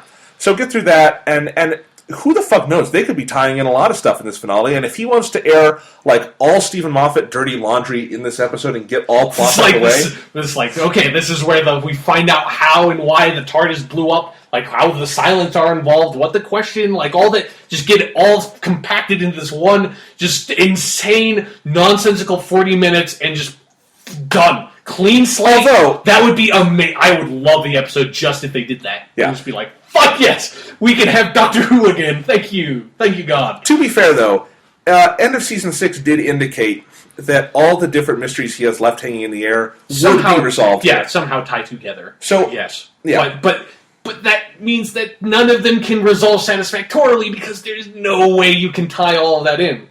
Well, I mean, it's I don't know. How can you just how can you satisfactorily bring the Silents back and make them relevant again when it's like none of the other Silent stories have built up to it at all? You mean the one Silent story? Well, they were in Wedding of River Song, so I count two. Okay. And technically their first appearance was a two-parter, so... Okay. But that's still one story. Yeah. But it's 3 episodes. Okay. But anyway, Exactly. I just don't... Like I'm saying, I don't think there's a fucking chance in the world that episode's going to be good. But it will do a good thing for Doctor Who. It's a necessary sacrifice at this point to have Stephen Moffat be able to do Season 5 again and have something of that quality. Because I think all of the overarching stories and stuff was a cool idea, worked really well in Season 5, but obviously did not wrap up in Season 5 because we never really found out why or how the TARDIS blew up. It's and once those mysteries started compounding, it felt like it got too involved. Stephen Moffat didn't quite know how to handle all of it at the same time, and so if we can wipe the slate clean, hopefully we can have a really, really great, just solid season that can have an overarching thing to it as well. Yeah. I know, I don't know why suddenly I sound like the optimistic one here, because I mostly agree with you. I don't know why you're...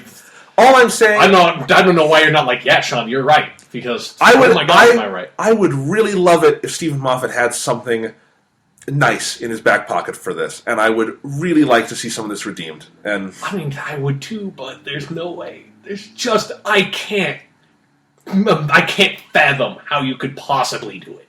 I can't. There's just no way. Nothing has been built up for it. Fucking nothing. All the build up for it has been Doctor Who, Doctor Who, Doctor Who. That is it. You can't just, as proof of fucking Wedding of River Song, you can't have a fucking finale that is just this one-part episode that just comes out of nowhere that tries to resolve everything but doesn't. It's just it's going to be a clusterfuck again. And I agree, and Wedding of River Song was a different case entirely, even that season did build up. All the non-episodes did play into the arc, and they were, I mean, as we've said before, Series 6 is 12 episodes of a fantastic season. Yeah, and then one episode where it's what the fuck did you people do? Jesus. And I think we've compounded in our minds since then. I don't think the episode Wedding of River Song is that... I hated it then. I still hate it now. If you go back to that podcast, you were not nearly as vitriolic as you are now. Because what is left over from that episode is the end of that episode and that side of it. But then also the episode itself is extremely messy. It's extremely messy, and I agree. And I think that will be the biggest problem with this year's finale, no matter what they were the title or anything, is that, this is not a season this is their standalone season. They're not building to things, and that's fine until you get to the part until you get to the part where you have an episode that needs to be built up to. It would be fine if the last episode of the season was just an episode that only resolved the character arc for the Doctor and Clara or something. That would be, I would love that. That's what I would want from the season. But so maybe if they the name of the Doctor just kills all of that shit, then that's what the next season can be, and that would be nice. The name of the Doctor is Clara Oswald Oswald because she is the 12th fucking Doctor. No, I told you this before. The name of the Doctor is John Smith. He's used that alias before, and you just find out it's not an alias, and that's it. That would be so fucking great. And they do it in the teaser before the theme song comes up. Exactly. It's just the Doctor is in the TARDIS, and he's just fucking around and stuff, and Clara's but yeah, no, Doctor, seriously, Doctor Who? And it's oh, Dr. John Smith. That's it. No one ever believes me! Yeah. I get it, on your planet, it's a common name. That doesn't mean that I can't have it. It's Doctor... It says it on my library card. Nobody's believed me. And then suddenly they hear this like shaking, and he realizes, oh, that must have cracked the TARDIS several seasons ago. Yeah. You asked the question. Yeah. And then we find out later, like, River comes on for a cameo because he's like, oh, River, I want you to meet my friend Clara. And she's like, has he told you his name yet? It's like, yeah. It's like, yeah, I don't know why everyone makes a big deal out of it. River's like, he told it to me right away. We had to sign the marriage document. Yeah. It's John Smith. Okay, what if Clara is River's song, and that is the real mystery that's been building up since the fucking Silence in the Forest or the library or whatever? That is a much more distinct possibility. I had never even thought of that. What if that actually is what it is, and it's like fucking River didn't really die in that episode, like comes back somehow and regenerates again. And because she was like in the computer, that's what makes it a like failed regeneration with Clara, where she dies twice. Sure. That's what it is. We figured it out. I don't think that would work because Clara's a completely different character. I don't think it's a good idea, but like, okay, they can't do that because that would just ruin Clara for me. So yeah, no, fuck that. Yeah. Fuck that idea. And I'm really loving Clara at this point. Yeah. So anyway, point of this segment, Hyde was excellent. Yeah, Hyde was a great episode. I just like with all those other episode titles, I like this section has this really nice like horror vibe to it that's very much like the early Fourth Doctor episodes had this really like cheesy horror like movie feel to them that I really like. That's one of my favorite eras, and that's probably the like best era in Doctor Who if I was to be like more objective about it, honestly. And so like I like that. I like their like kind of all these episodes have this nice little like horror vibe to them since Cold War. So that's that's cool. Like Doctor Who has not really done that I think at all in the Revive series. Like really pushed on that side of it. So I think this has a chance of being a good season in the balance. If you like this half overweighing the first half, yeah. Like this episode was really good. Rings of Acton was pretty good. The one before like the season premiere was a good episode. So Snowman was a huge improvement. The first half of it was fucking great. And the second half it fell apart, but whatever. So that happens sometimes. And we lump Asylum of the Daleks in with the first 5, but that was a good episode. The Asylum of the Daleks was a really good episode. I enjoyed that one a lot. All right, so that's Doctor Who. We will be back next week for our sort of final Calm Before the Storm episode. We will talk about Journey to the Center of the TARDIS. I am so excited to watch that one. That's like one of the best fucking episode titles. That's great. Great. I believe the writer on that is the third writer on Sherlock. Who does he did the finale last year on Sherlock. So and that was a very good Sherlock episode. So I think and I don't believe he's written for Doctor Who before. I believe they found him through Sherlock.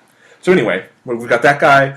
Anyway, so we'll talk about that episode. But then I think otherwise we'll be gearing up for summer, and I think it will be a laid-back episode, and we might talk a little bit about what movies we're most excited for. Yeah, I'll play more Golden Abyss, probably, Uncharted. Yep, and then more misadventures in the land of Nathan Drake. Yep, and then 2 weeks from this podcast, we will be talking Iron Man 3 for 4 or 5 hours. Yeah, for at least twice as long as the actual movie. So yes. Look forward to that, I guess.